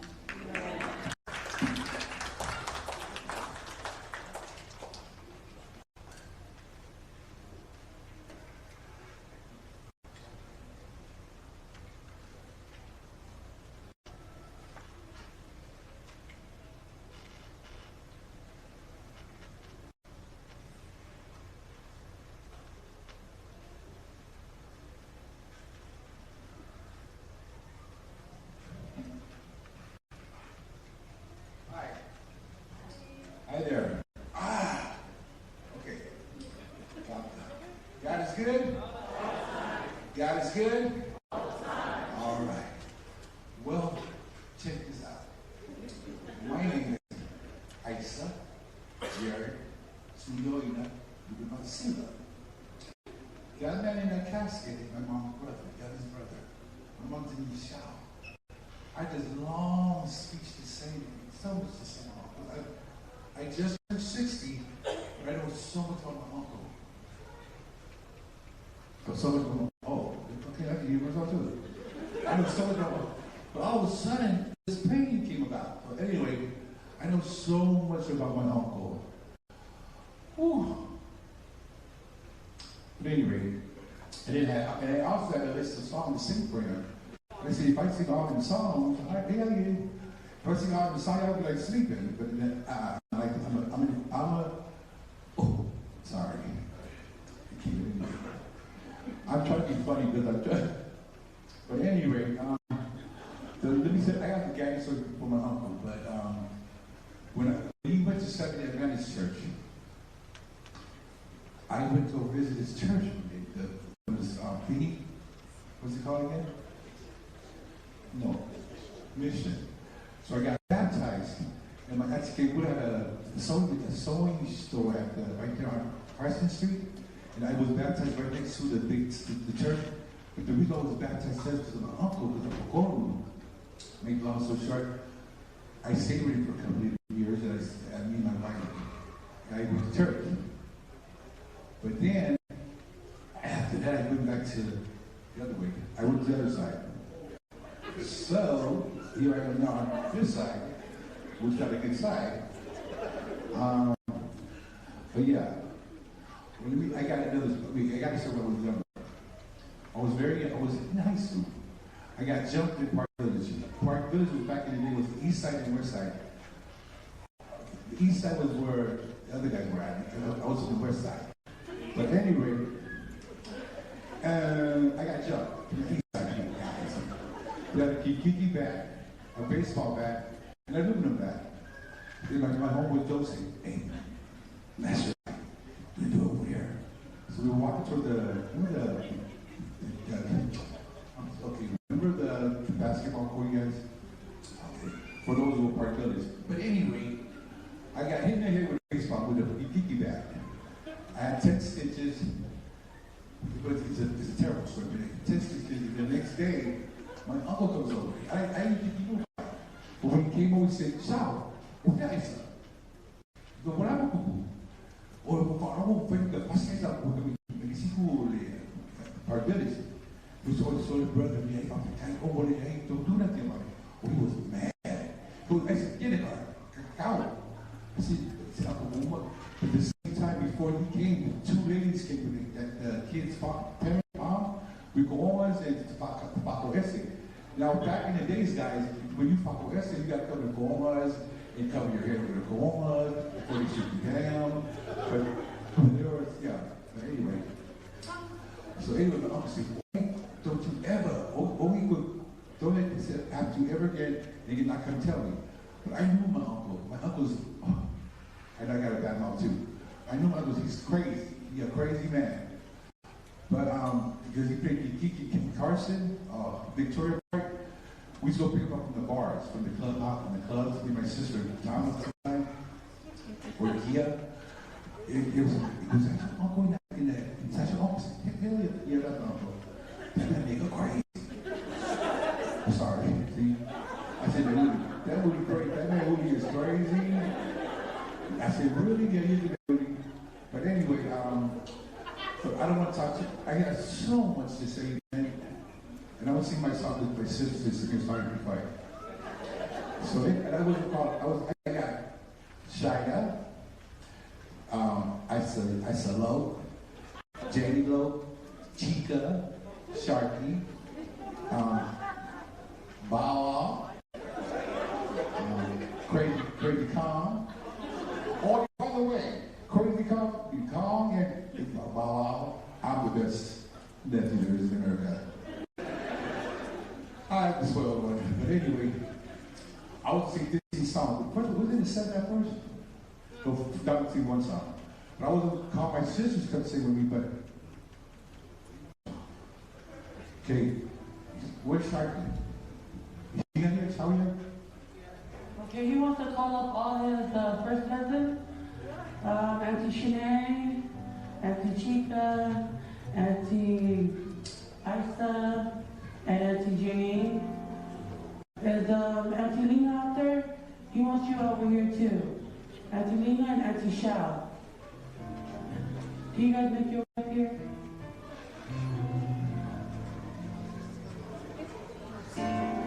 Is Gwenny here? What's your name? Gwenny? Oh, it's your name. You love me, Gwenny. Okay, these are my sisters out of Compton. People shoot. Okay, this song here is my song that I wrote. I sang this song, it was the only time I sang this song was for my grandma's funeral. But after I sang the song, my uncle, my life was like this. I saw Arreglado. I saw Arreglado. Okay, I'm going now. I sang that song. So today I'm singing. We're singing Jesus as a home. Real way. I sang, yeah. I sang that, say it. I was a quick thing, but I was an old man. Old man. I'm an old man. Did I graduate? Look, you know. So, okay, y'all ready? Nephew, Andrew, ready? Okay. Can you lead us in? Jesus, that's your voice, ready?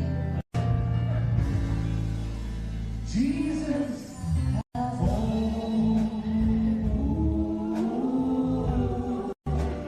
mansion in the sky. And if you want to go, to see his home up high, to see his home up high, well, night, and the door shall be open. See, and you shall find,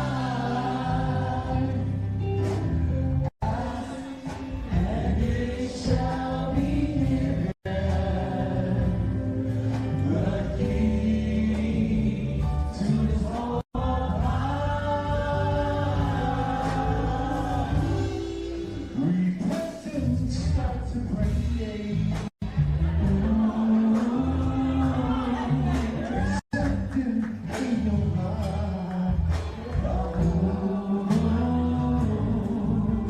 Ask him to forgive, and he'll be glad you did.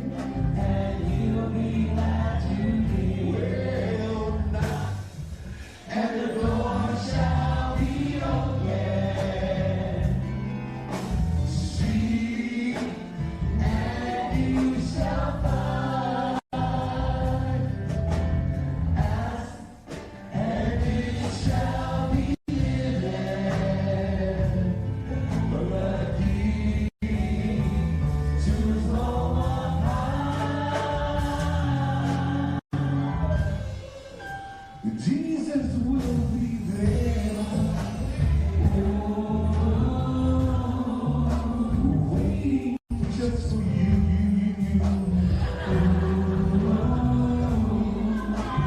With his arms unfold,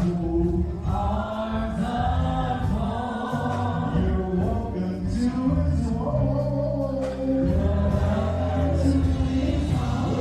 Well, now, and the door shall be open. See, and you shall find. Ask, and it shall be given. The key to his home up high. What's that? Repentance, stop to pray.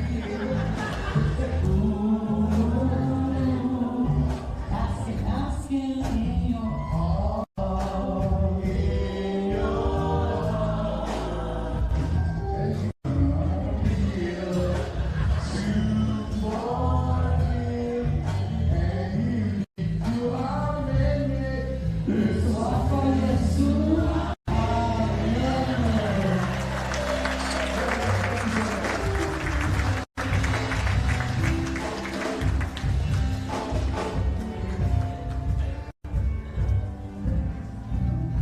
All right, while I'm here, I just want to say a really quick story.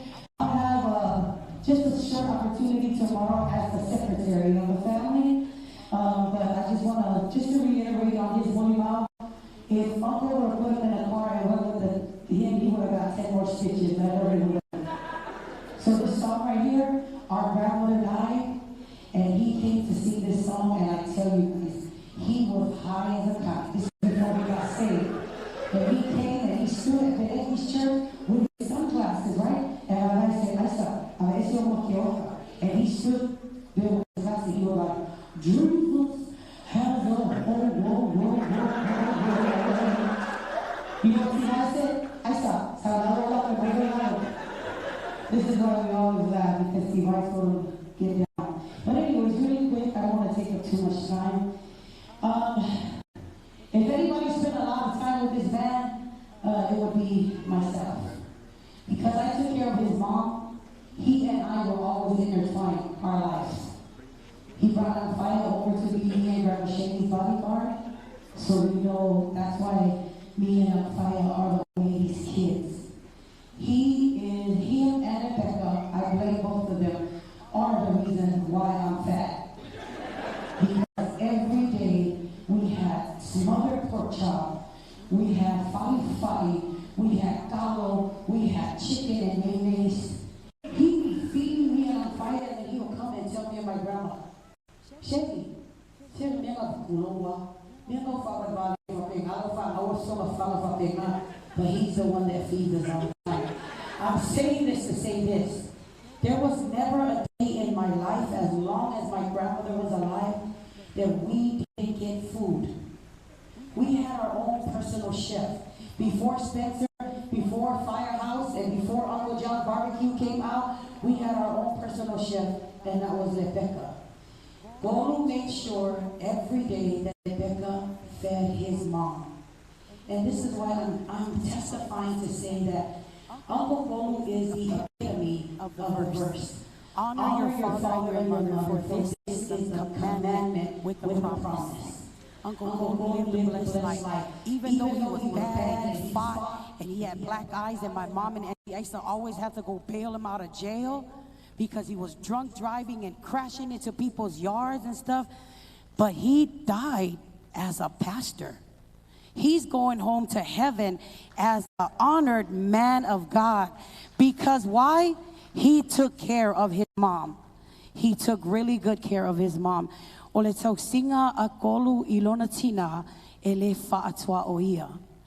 is no comparison. This man right here, every day, and that's my molimau, because that's what I witnessed in my life.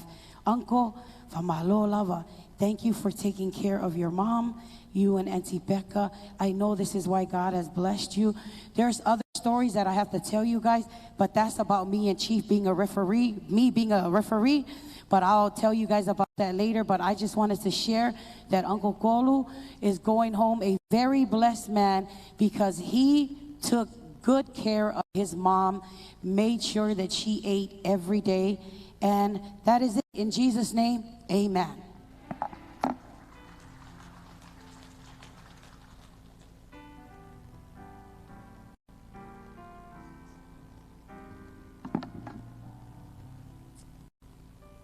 Praise the Lord. So, my uncle is my mom's brother. And, she's been gone for a while, but I look forward to coming here because I look forward to seeing my mom. And every time I'm here with my family, I get to see my mom, especially when I see my uncle. My uncle used to always tell me, Sefa, when are you going to start going to church? That was one of the things he hammered into my head. And Becca said it, Becca mentioned it. The thing I learned the most about my uncle that he hammered into my head, and Becca mentioned it, and I see that that my entire family basically adopted this message that my uncle would always teach me. And I see people in wheelchairs, I see people with oxygen tanks, I have a medical pump. My uncle said 2 words. Brother Bonnie said when the doors closing, his 2 words were too late. But my uncle taught me 2 words. The 2 words that stuck in my head was, and I see it here today, show up. He didn't care how we came. He just wanted us to show up. When my cousin Mercy passed, my uncle was in bad shape. I was in bad shape. My sister was traveling. There were so many things happening. But what did my uncle do? He showed up. He showed up. And that's what we do. And that's the lesson I took from my uncle. Uncle, thank you for teaching me to just show up. Set our pride aside, whatever is happening in our lives. Be there for something. No matter how much is struggling, just show up. And that's the lesson my uncle taught me. In Jesus' name, amen.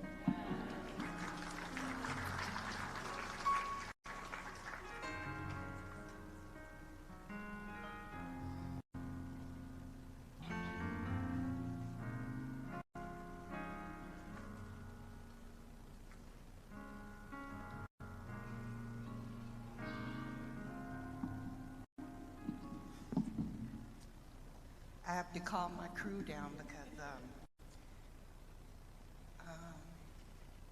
in case they have to say something. Usually I'm the one that speaks.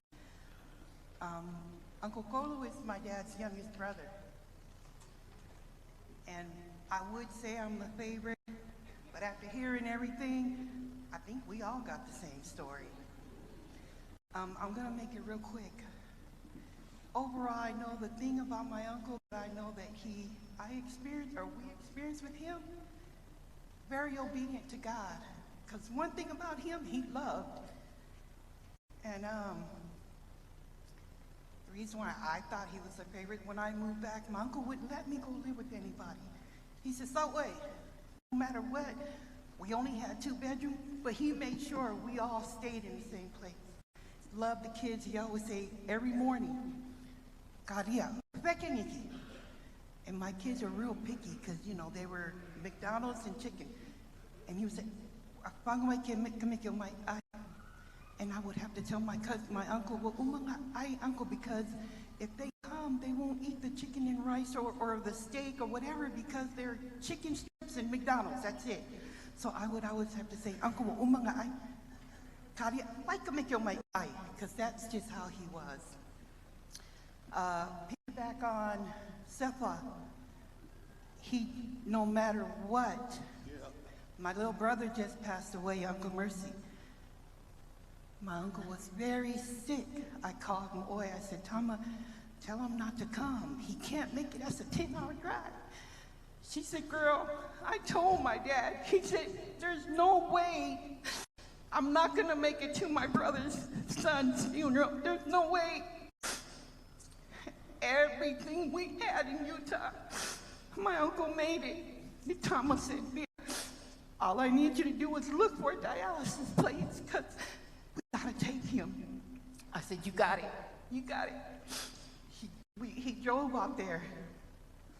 No matter what, how sick, Thomas tell him, Daddy, okay, I'll go dialysis.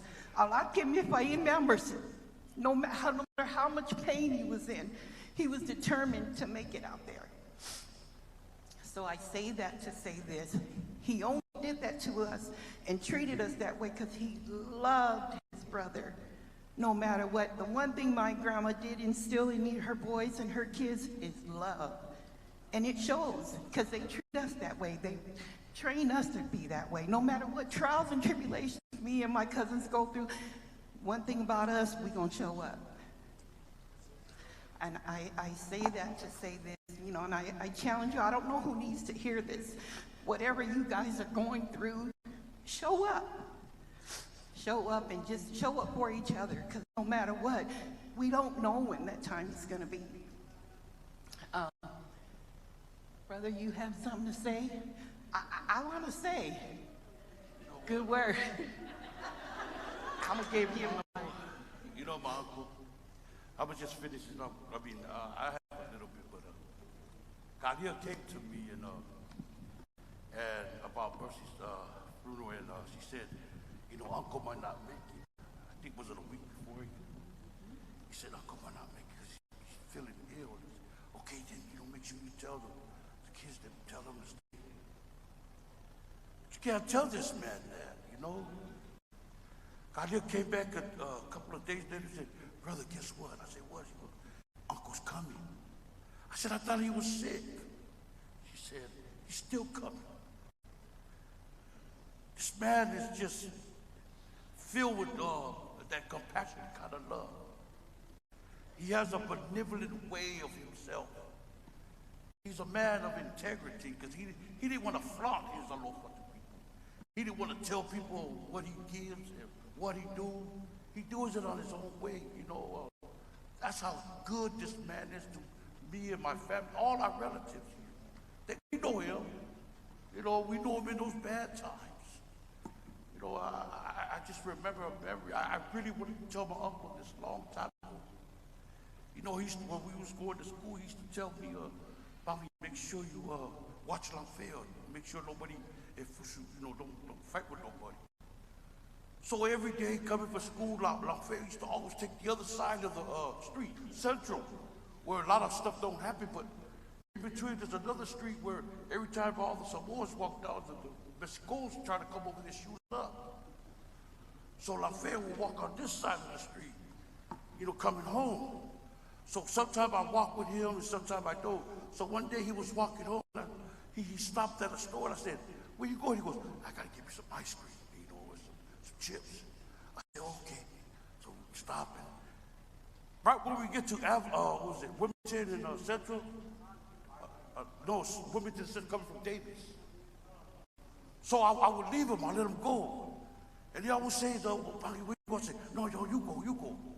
But I always wanted to tell my uncle that the reason why I don't walk with Lanfear all the way home, because I'm always fighting with somebody, and somebody always want to fight. I don't want to get my cousin involved, because he might get hurt or something might happen to him. That's how much being Lanfear, we had the compassionate love too, and we played football together, and I love my cousin. But my uncle used to always tell me, Bangi, watch out for Lanfear, watch out for Lanfear. So Uncle, that's the truth. That's the reason why I don't walk with Lanfear all the way home. Because I didn't want him to get hurt. I don't want him to follow what we used to do, you know. So that's my testimony about my uncle. He was a good man. Sometimes I used to go over there and eat at his house, and he always said, man, why you always come here when the food's ready? And my auntie Rebecca used to tell him, hey, leave him alone, you know, just leave him, let him eat. Well, my uncle didn't mean that. He was always kind. He just said that just to get me that way, you know, like, you know, go home, go to your own house and eat. Well, there was never nothing at my house to eat. But anyways, you know, this is my uncle right here, you know, and he loves me and I love him. And I had that for him all the time, no matter what. And I say this as a truth. In Jesus' name, amen.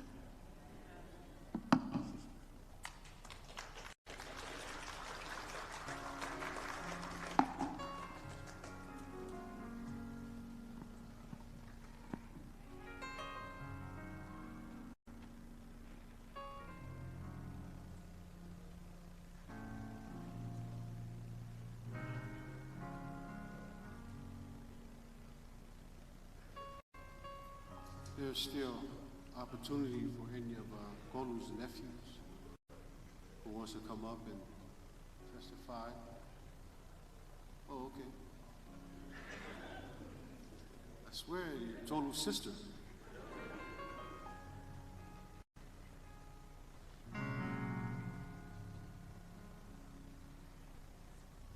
Testing. I was thinking, I wonder where my family is at. Where's Vai's kids? Anybody in the house? So I'll do it for us. Amen? For some of you that don't know me, I'm Shao, and my dad is the late Reverend Vai Etewati, and that's his brother. Amen? I don't want to sit here and say some lies. I don't do lies. But I wanted to say, nobody has mentioned my uncle when we're going to church together, the beginning of our story at Temple of Salvation, amen? My uncle was a coach. Right now, when we, at our church, they're in the back room, we have all kinds of trophy there. And a lot of people don't remember that about him. Peter Carretti is one of his protege, and Shayna and Issa was one of his protege as basketball player. And we used to play against the organization back then. We used to win all the time. We used to win all the time, and everybody knew that. So I was always cheating. Like, he'll still say that was a good ball. That's what I know of my uncle back in the days. He made us win. He was so determined for our church to win at every fun days of the organization. Amen. So that's my uncle right there. I remember just my dad and my uncle and my auntie Kewila. So there was other men of God in our ministry as we were growing up, but I always remember just my uncle. He was my dad's right hand. Amen. So when my uncle left, I really didn't understand the reason why he became a Seventh-day Adventist. All I know, somebody came there and preached while my dad is away. So I think that's what happened. But I never understood why Uncle left. But Uncle left. All these years, Uncle left. And then this year, starting from last year, Uncle started to visit our church. Tama will drop him off because he stopped going. So he'll come Sunday over. And then one time, Uncle came and we were eating kongai. Kamoy came and picked him up. And I said, Uncle, he said to me, and I'll never forget, he said, "Shao, ke lolo fakulo kalalea ero finge. Ai ese me kupuyao, if I umo me I, o ke sau I lokulea." So I told Kamoy, "You hear that, Tama?" And then a few months later, he made that U-turn and came back to our church. Amen. So, and I say this because when Uncle came to our church, it was cold. It was really cold in our church. And Uncle said, "Enikako's a heater. Because it's too cold for us. Enikako's air conditioned." That's what Uncle said. So we said, "Okay, Uncle."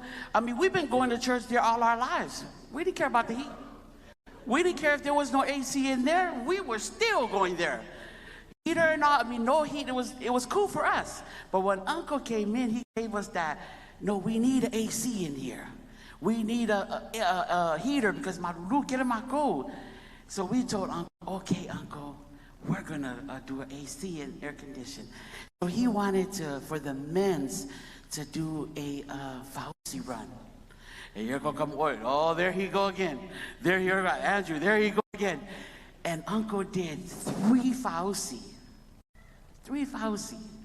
Our first Fauci, Uncle, he was teaching our pastor how to grind the taro. He got his little machine. Everybody was in the kitchen, okay? Grinding the taro, making the caramel, okay? We made like maybe 2 G's on the first run.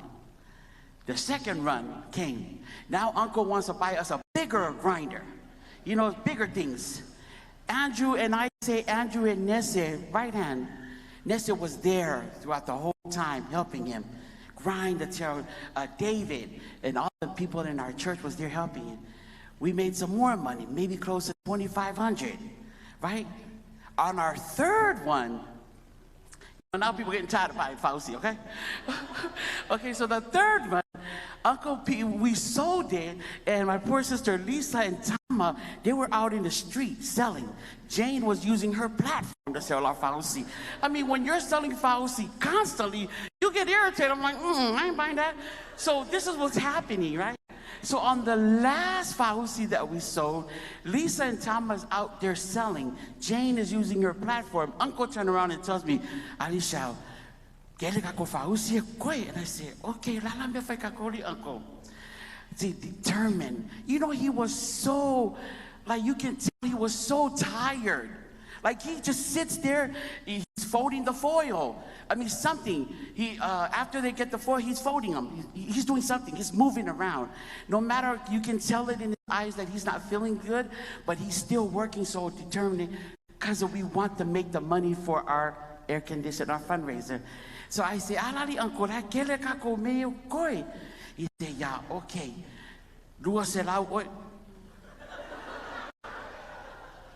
I'm like, "He ain't talking to me." because my husband's a deacon, right? Yeah, dua selau oi, dua selau tafili, dua selau wa'o, dua selau pastor, dua selau si kangaka. But I don't think none people ever paid. Just me and Jane and Tafili and Uncle paid.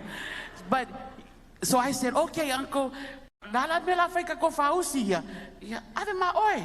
And I'm like, who am I going to sell it to? Like, it's late. So of course I called Pastor Paul. Can you help me? He said, for what? I said, I got some fausi. Pastor Paul said, okay, bring it to me. He took my whole fausi and gave me a $200 check. And I told Uncle, umang fakalo fausi. That day was probably the last day that Uncle, a week later, he got sick, really sick. And he never came back to church except to come back to feed his church. And when I say that he was sick, but he was so determined to make the fausi for our church. That is a man of God, amen? And I can testify that about my uncle. He was sick, or I'll say something, he'll say, kusa orum kam oi soya. Like me and Tom will complain, and then he'll be like, hey, kusa olua they complain olua. But I say, Uncle, he was a good servant of God, amen? So right now, when Uncle died, we still haven't done our AC, but Uncle, it'll get done, okay? We still got Andrew over here with they got the fausi skill, we're gonna be selling it again. But I wanna say, Uncle, we love you, we love all our family, our cousins here that are going through the pain. We love you, Mama Becca. We love you all in the name of Jesus, amen.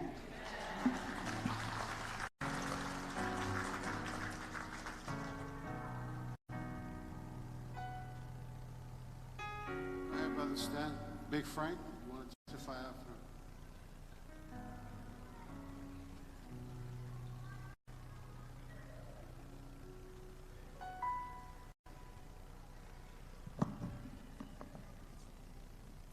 Talofa.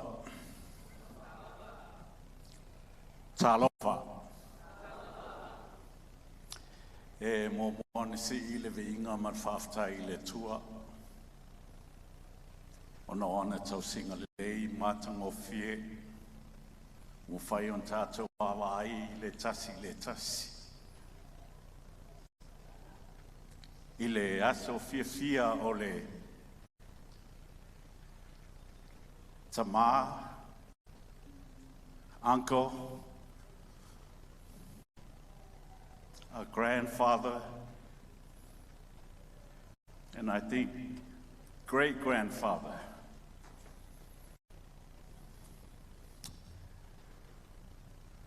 Fatolia, tele ni mea na tātou mafutai, ai petai o tele iai I o toi taimi.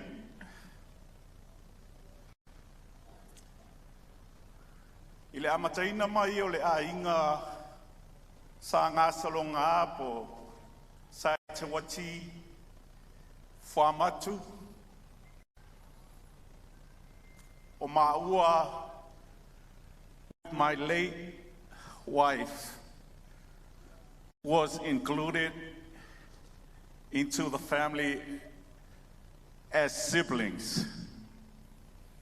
Since my mother-in-law, my late mother-in-law, passed. And we had a voice in the family. And Stoa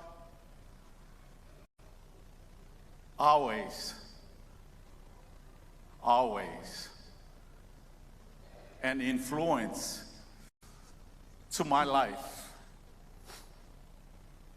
Growing up in the Ville, as Shengi mentioned, and some of you, that his mom, also called Sheni,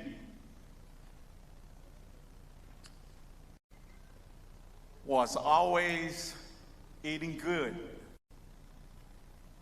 Because I watched this man and Auntie Rebecca in the morning, in the evening, delivering food. We've been through a lot together. And we ran like We were brothers, sometimes friends, but we did some crazy stuff. We were that pack, the wolf pack or whatever, gang pack or whatever, but we did some stuff. I think we injured few people at the clubs, a lot. And I know Boulevard is right there. Pule, it's just me and you now.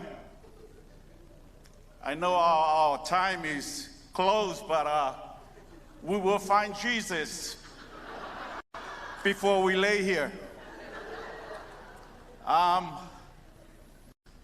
Stoa is a man of his word, and he does everything his way. Just like the song says, I did it my way. And Stoa Becca, whaftai tele. Tele o pō ma weekend e wha, atole weekend mako ke o whaleo, whakolia. Ai ngā le kuka silo mkua, ai whai lau pliakia. Ala waenga ia. So, Stoa, o le amisia oe. Tele mea o awa o mai mo oe, mai a te oe, I lo loto uso. Ina ua maliu ia le tinao whatolia. Na sui ifo lo na tiute I lo na uso matua. Sa avea ma te auto ina o le mātou e kalesia. Wa amata o na kuka mea ai se I tulou, ma o atu, ma talanoa I le toina, ma a tonu ele I moa le manui le toina nei. A leo ave I whanau. Leo tātou wawa ai, o tupu tamaiti, o tātā ia kitara, ma kemolau, ma pese vi inga o le tua. O se fiafiang si lea I se loto o se mātua alofa. O te whaftai tele, peka mo me uma, mai se tauma oe aisa, ele mawhai o na misi le whamanianga o tau, tau singa o tau tama. Steine o tauma oe o se nurse wo, te iawa maua le laisenge nurse o tauma oe, ia o te alofa tele ia te utau. Olo, our deepest condolences. All the grandkids, we love you and thank you so much. Tomoe, Becca, ma leao, familia le tua ia te utau. O te fio suina le pese le angai. O le pese ale fia tele ia ia toina.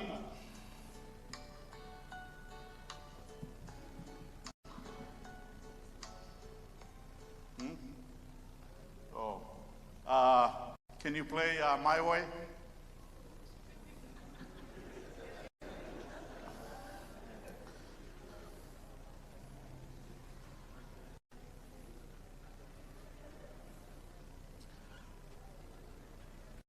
Yeah.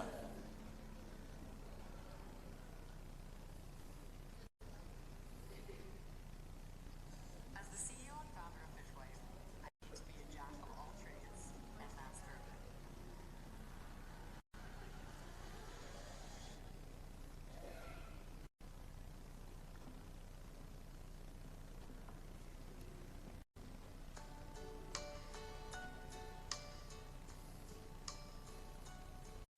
And now the end is near, and so I face the final curtain.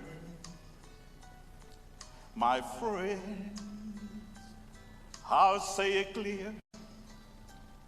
I'll state my case, of which I'm certain. I've lived a life that's full. I traveled each and every highway and more, much more than this. I did it my way. Regrets, I've had a few, but then again, too few to mention. I've did what I had to do and saw it through without retention. And each charted course, each careful step along the highway and more, much more than this, I did it my way. Yes, there were moments, I'm sure you know, when I bit off more than I could throw.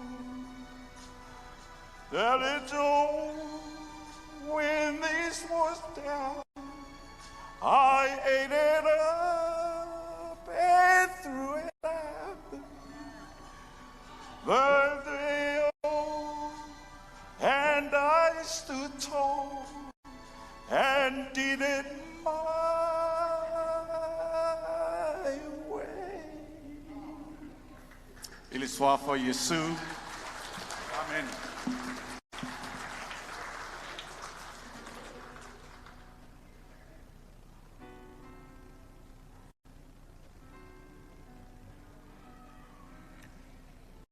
That's a pretty hard act to follow.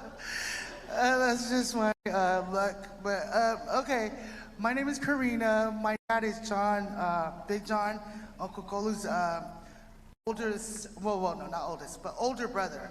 But he often talked about my dad teaching them how to read, how to write their names. And I had to come up here to say that every time he would see us, we were like gold. Like, number one, we hardly come around because my mom remarried and we moved out of Park Village when I was like 8. So then we lost touch with everyone because, you know, my stepdad was raising us. But he has so much love. He loves my stepdad too. He has nothing but great things to say about him. You would think that he wouldn't, you know? But he always asks me, where's John, my brother John? You guys all know John. If you know, you know.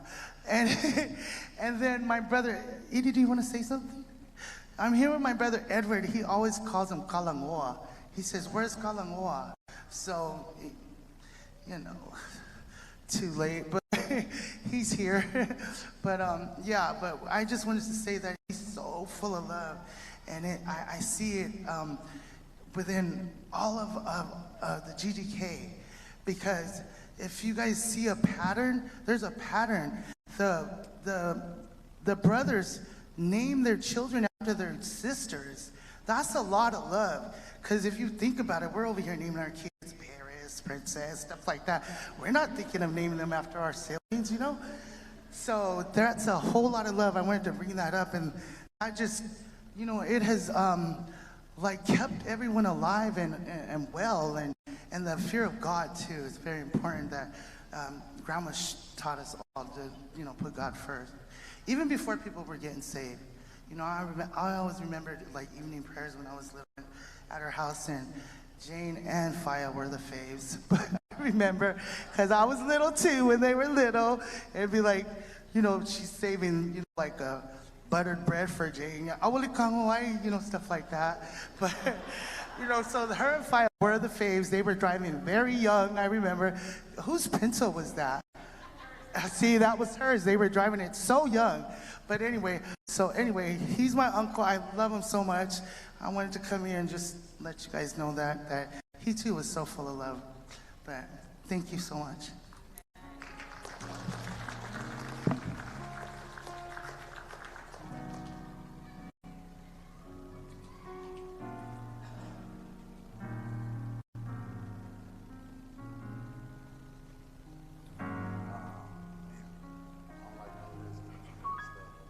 like doing this kind of stuff because I get emotional and sometimes I have trouble speaking.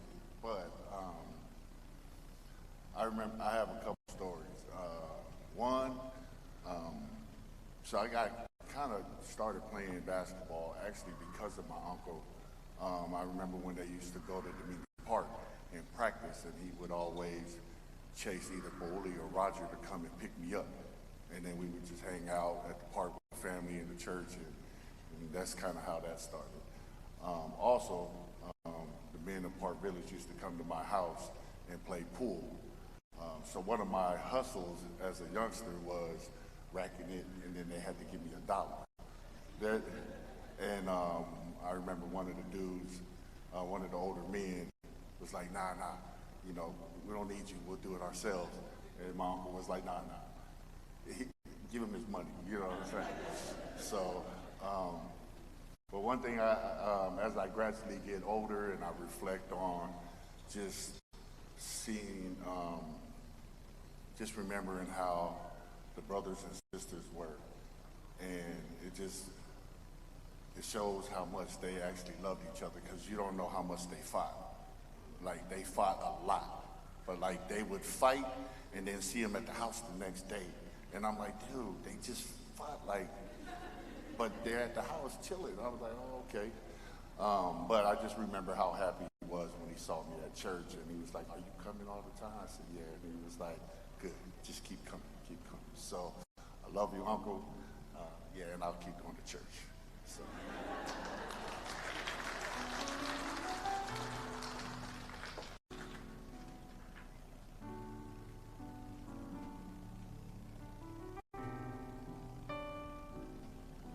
I want to apologize tonight. We have come to the end of our testimony. Our pickup time for Fatolia is at 8:30. So before closing, I just want to say thank you to all of you who were able to testify tonight. But before closing, Fatolia is a really a great man who loved his family and loved the church dearly. Tonight, church issue was mentioned tonight. I want you to know, every church has politics. Not just the Seventh-day Adventists. Even in the Pentecostal, even in the new organization we have established. So it's never the church, it's the politics that interfere with the church. One thing I love about Pastor Fatolia, the great knowledge that he had gained through the Word of God, it was because the way the Seventh-day Adventists taught the Bible. For those who don't know, there's different ways of teaching the Bible. There is precept upon precept, line upon line. And that's how the Seventh-day Adventist teaches the Bible. And he was able to learn so much because it was verse by verse. And that's why he was so in love with the Seventh-day Adventists. Because they taught the Bible according to the Bible.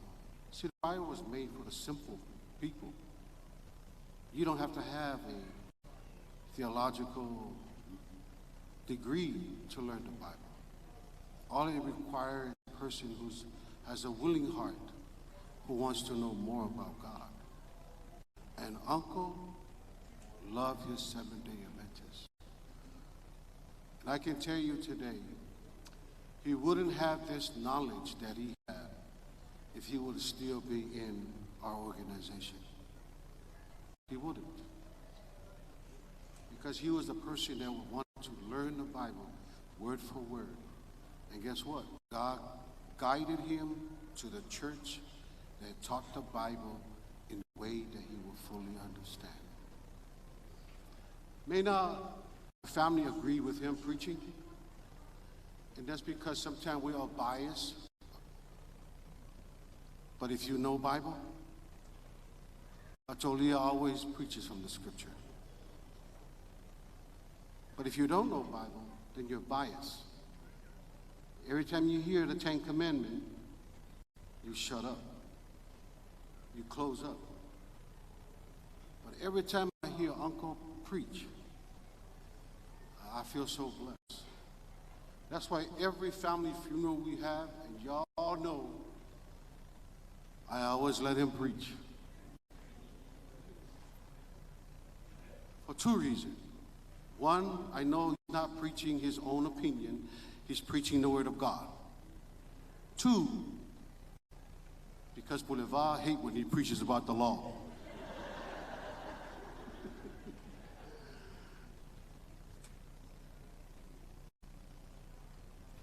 So let us tone down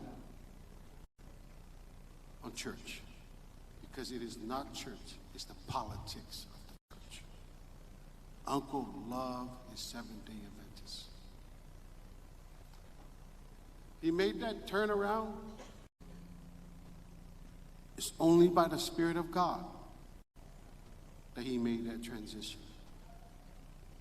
But one thing that caught my ear when he came today at the inauguration for the organization, he said, and until today is embedded in my heart, he says, "O koe sau, if so swangi, ila kali'o lo uso." That was his word. Ma o koe sau, o alofa, ila kali'o lo uso. What does it tell you about him? It's all about family. I share with our family Saturday. It is blood that we are related. But it is your love for one another is the proof that you are related. E ainga ka kou koko. A loa lofa I loa ainga. O le wha maunginga ngai ko ki aika. This man here loves his family. Le eise oki o le ainga le ia o whakaoria. Oki fuafuanga Arizona, me, Linga, whakaoria, went in a small camera. Oki ngaile San Francisco, me, Linga, whakaoria, went. Oki kulesa ngai Seattle, we all went. Oki se fui San Diego, we all went. Oki lo fasau na fingo kaale, ngai Seattle, we all went. Oki ko lua makala, alu fakolia. Oki Mercy, alu fakolia. Oki Jasmine na fingo eke waki, nganga mai fakolia ngalu fakolia. Oki Malili alu fakolia. Oki whangau asisinga alu fakolia. Oki asisinga alu fakolia. E kau mei ngā. E le ngaka e a inga fakolia le koko. E a inga fakolia le alofa tūlai. O le kala ko inga le ngā whai lisi aso ia mākou. Au kali le mākou le malanga kaka mākua mai Samoa. Kai kai mai e lua le manga o kauala. Whai ungeri malanga o le a koe foi. Whai le kongo le ka le sias le ase mako mea lofa e ave le malanga le. Stan was there. Whai mako fongo, whaali mako mangako mako e kalavou.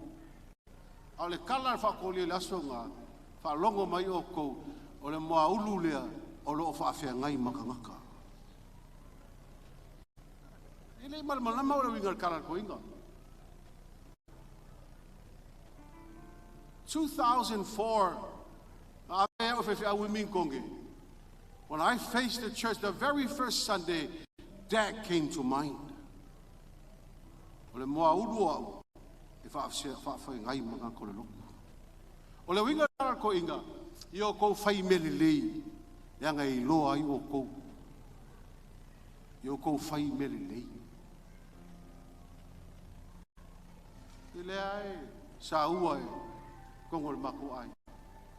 Kala whakolia, whai e le mea. Thank you, Uncle, for all the things that you have said to us, exemplified to us. One of the things that I love him so much,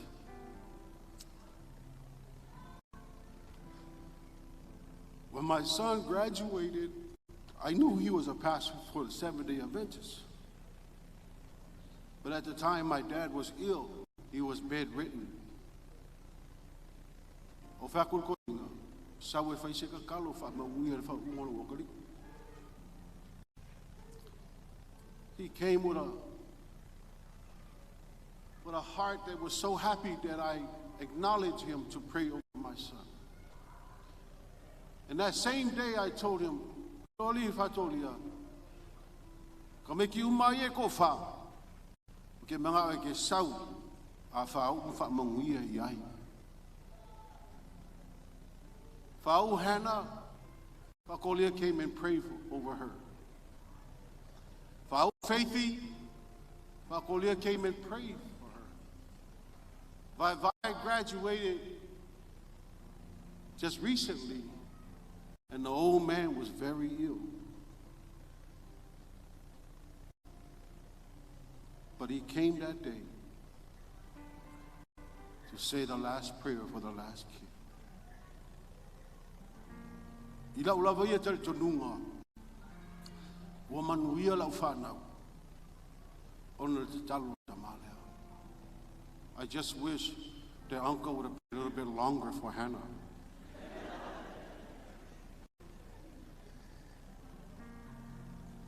Whafkai whakolia.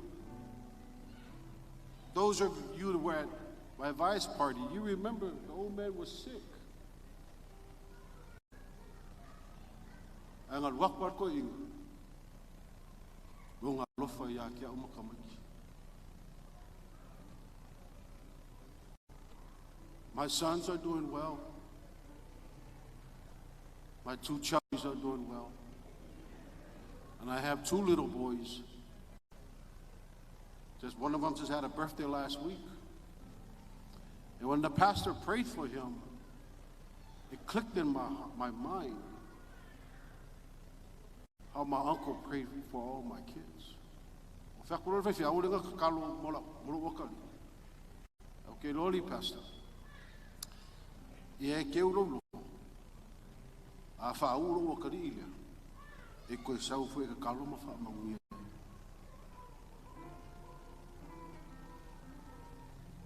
Rebecca, everybody talk about your cooking.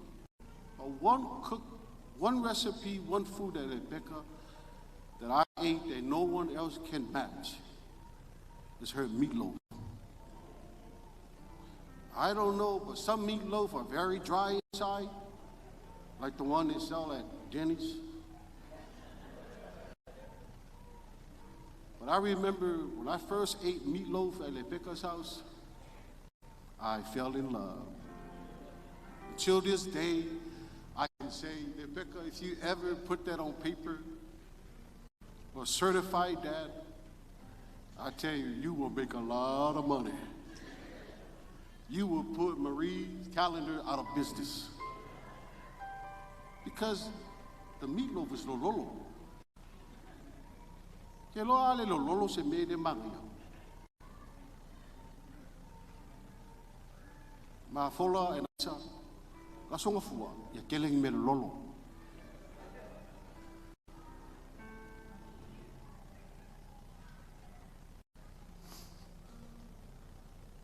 Whaftai, e lau sunga le ao, ia pani, e te wati. Mo le upo le atua i le fiafi. Thank you, Pastor Junior Sauni, for the prayer.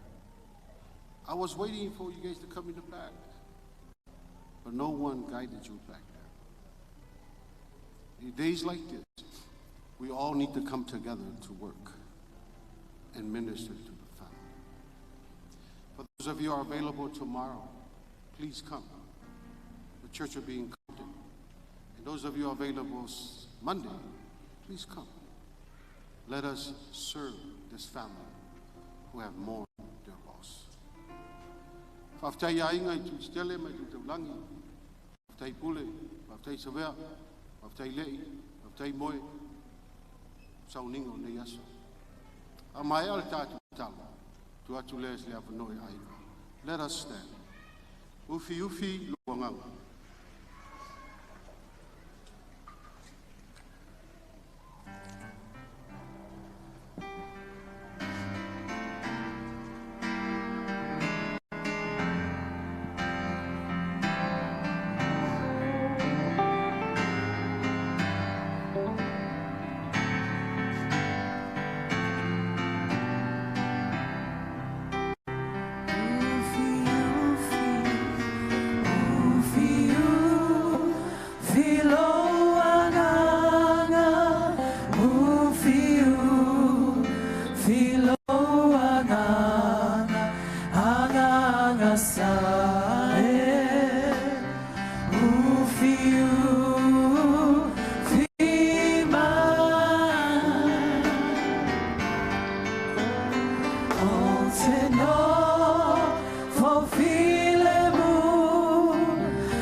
Whana mai o lo wanganga.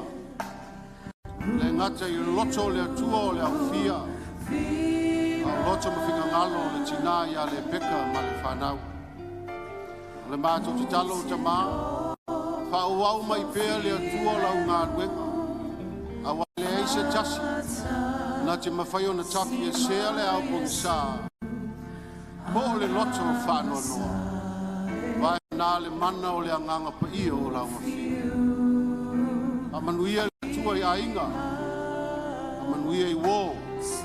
Amanuia I whanau. Amanuia lau whainga ruenga.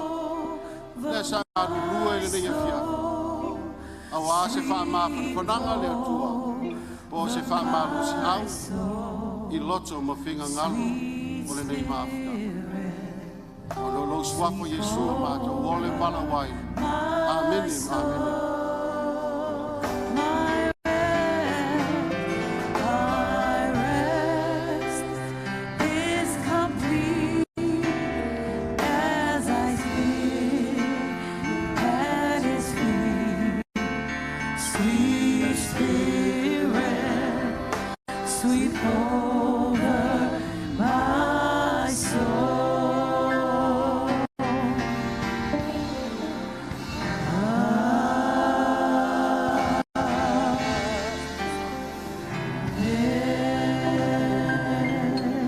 You may be seated. Nato lalo mai lalo whaafitai. Ainga.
Kua i le, kua le, kua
For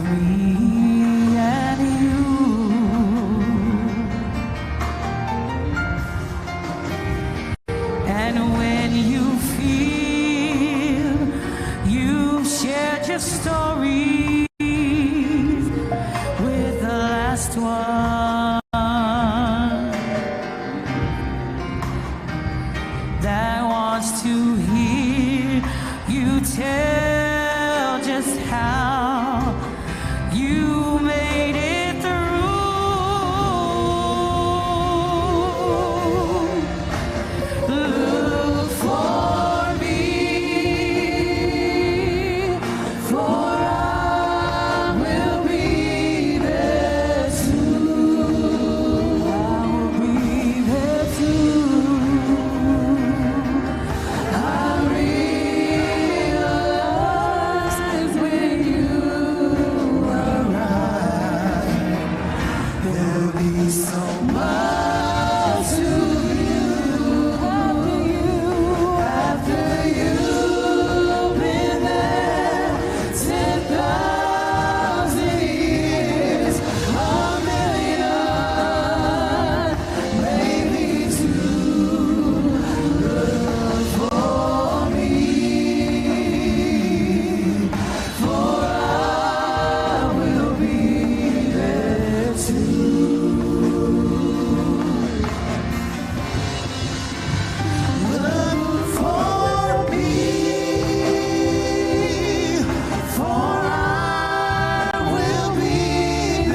fill my soul.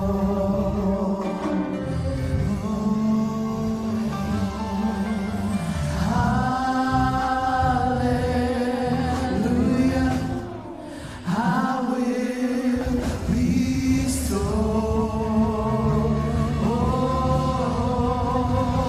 I will sing to the Lord.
to your name, Jesus.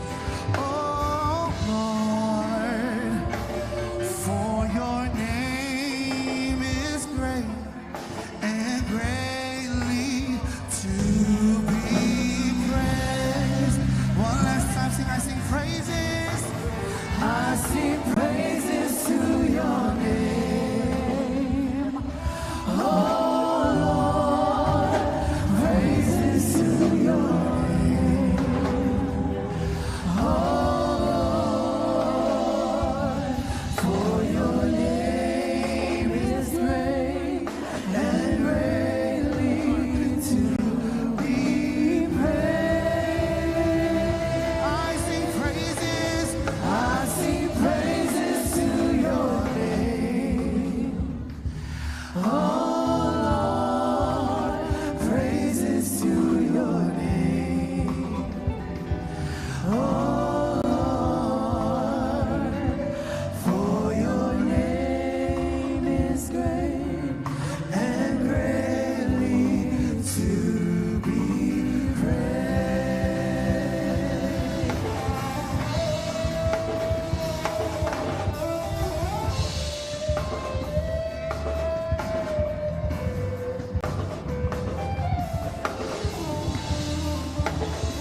take over.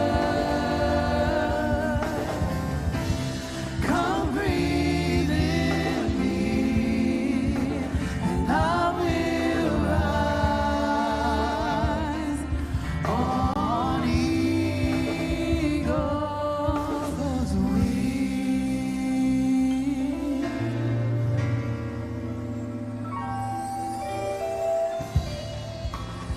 Beautiful Savior,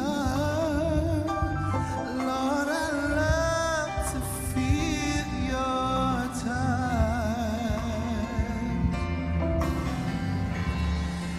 You never forsake me, Lord, you're always there.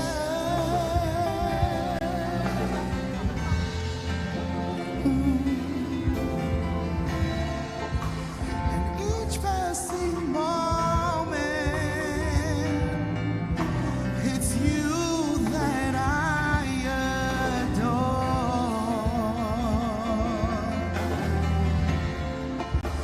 And I love you, Jesus, more and more.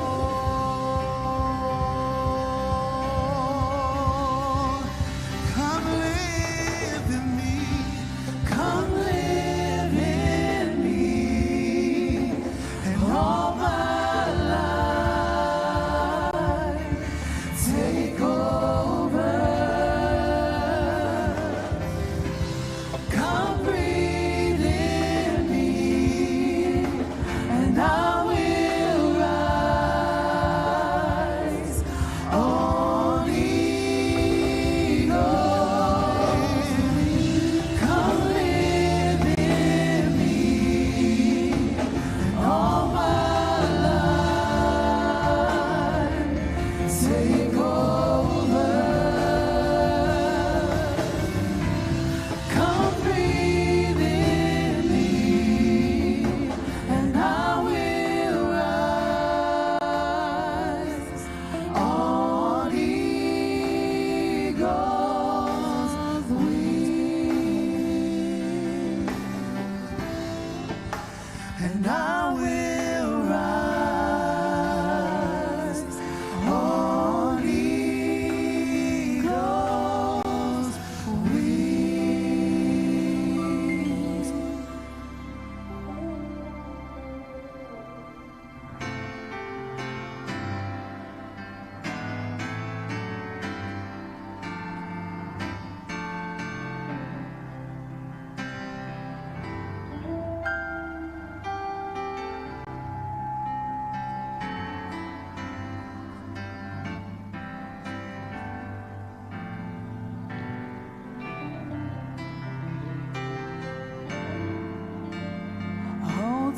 Tangi ilotama awina mai loanganga hefau mafamanatu hisefe au tetaua ole tua oe o sapaota apa mayo awalofa huna oe letalio mato mana onga hotetangi lotama awina mai loanganga efau mai mafamanatu isefe aotitau atu ole tua oe o sapa ota